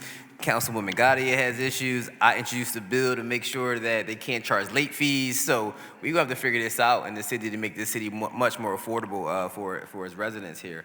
But Mr. President, I wanna start by congratulating former captain of the 22nd Police District, Michael Goodson, on his promotion to the rank of inspector. As the leader of the 22nd District, Inspector Goodson was accessible, he was present in the community, and he was responsive. He and I always didn't agree, but as strong leaders do, with a passion for making the cities better, we always found a way to make it work. And to the many residents in the 22nd District, they actually call him Captain Good Man. That's just how much of his reputation, a greater reputation he had in the community. His leadership will be missed. And so I want to wish Inspector Goodson well on his new chapter with the City of Philadelphia's Police Department. And on this Saturday at 9 a.m. at the Dell, with the Brothers of Strawberry Mansion, along with the Advancing Families Foundation, along with our office, State Rep Keith Harris, State Rep Ronnie Green, and State Senator Sharif Street, will be having a turkey and food giveaway from 9 a.m. to 11 a.m. Again, that's at the Dell on 33rd Street, and it is first come, first serve for that. On Monday, November 24th, my office will be hosting our annual Thanksgiving dinner. This year, we are partnering with the Salvation Army. We've partnered with, and it's sponsored by Larry Steaks. We've partnered with Caring for Friends. We've partnered with Shadow Tracks Media and a few other organizations in our district to provide a hot meal for residents in the 5th Council District. So if you would like to participate, we're looking for volunteers. If you would like to sign up to register to get a free meal, please contact my office for that free meal. Again, that is Monday, November 24th from 4 to 7 p.m. at the Salvation Army Haven of Hope. The address is 1340 Brown Street. And also, my office, starting on December 4th, we will be offering free OSHA 30 trainings. Again, that is free OSHA 30 trainings for those who are interested in safety certificates, for those who are looking for jobs in the construction industry. This OSHA 30 training will get you the leg up. And so if you're a 5th District resident, please sign up for our free OSHA 30 trainings where you can get certified and you can begin to upskill yourself to provide you with a family-sustaining opportunity. And that begins December the 4th. So please contact my office to sign up for those free OSHA 30 training classes. Thank you, Mr. President. Thank you very much. The chair recognizes Councilman Mike Driscoll. Well, thank you, Mr. President. Today I introduced legislation to exempt entrepreneurs, independent contractors, and neighborhood businesses from portions of the BERT tax, one of the most significant tax burdens facing small and micro businesses in this city. And I want to thank Member O'Rourke for the kind words on that, and for all my co-sponsors. 9 of us have signed on to this bill. I think it's an important bill. It is designed to help thousands of sole proprietorships and single-member limited liability companies to keep more of what they earn and reinvest directly into their communities. A $50,000 business should not face a $3,200 tax hike. That is not policy, that is displacement. Philadelphia small business owners deserve a tax system that works for them, not against them. Sole proprietors and single-member LLCs make up the backbone of our commercial corridors, neighborhood services, and entrepreneurial ecosystem. This bill helps level the playing field and sends a clear message that Philadelphia welcomes and supports the people who power our local economy. And lastly, Mr. President, on another note, I read in the Inquirer yesterday that the Philadelphia Housing Authority plans to lay off 300 folks next year. That's 1/4 of their workforce. They're going to be looking for housing for the people that they lay off. So I'm asking our chair and our housing committee, Chair Gautier and Vice Chair Landau, to kind of look into what the heck's going on over there and see where we can intervene in any way. Look, I know crazy policies are coming out of Washington. I'm not deaf to that, but I'm very concerned about what's happening right here in Philadelphia. Thank you, Mr. President. Thank you very much, Councilmember Driscoll. Chair recognizes Councilmember Mark Squilla. Thank you, Mr. President. Real quick, I just want to remind everybody who had responded for our friends from the Preservation Alliance for a preservation impact briefing today at 2 p.m. via Zoom. If not, please reach out to my office. We could share the link. Thank you. You're welcome. Chair recognizes Councilman Dr. Anthony Phillips. Our former councilwoman, Sharon Vaughn, is always watching and reminded me that as I was talking about all those turkeys, that I forgot to acknowledge the incredible Senator Sharice Street for his contributions and support of the 9th District. So, Councilwoman Vaughn, you're listening. We are beyond thankful for Senator Sharice Street. She's supposed to be working or something? Let us do our job. She keeps tabs on us. Thank you, CP.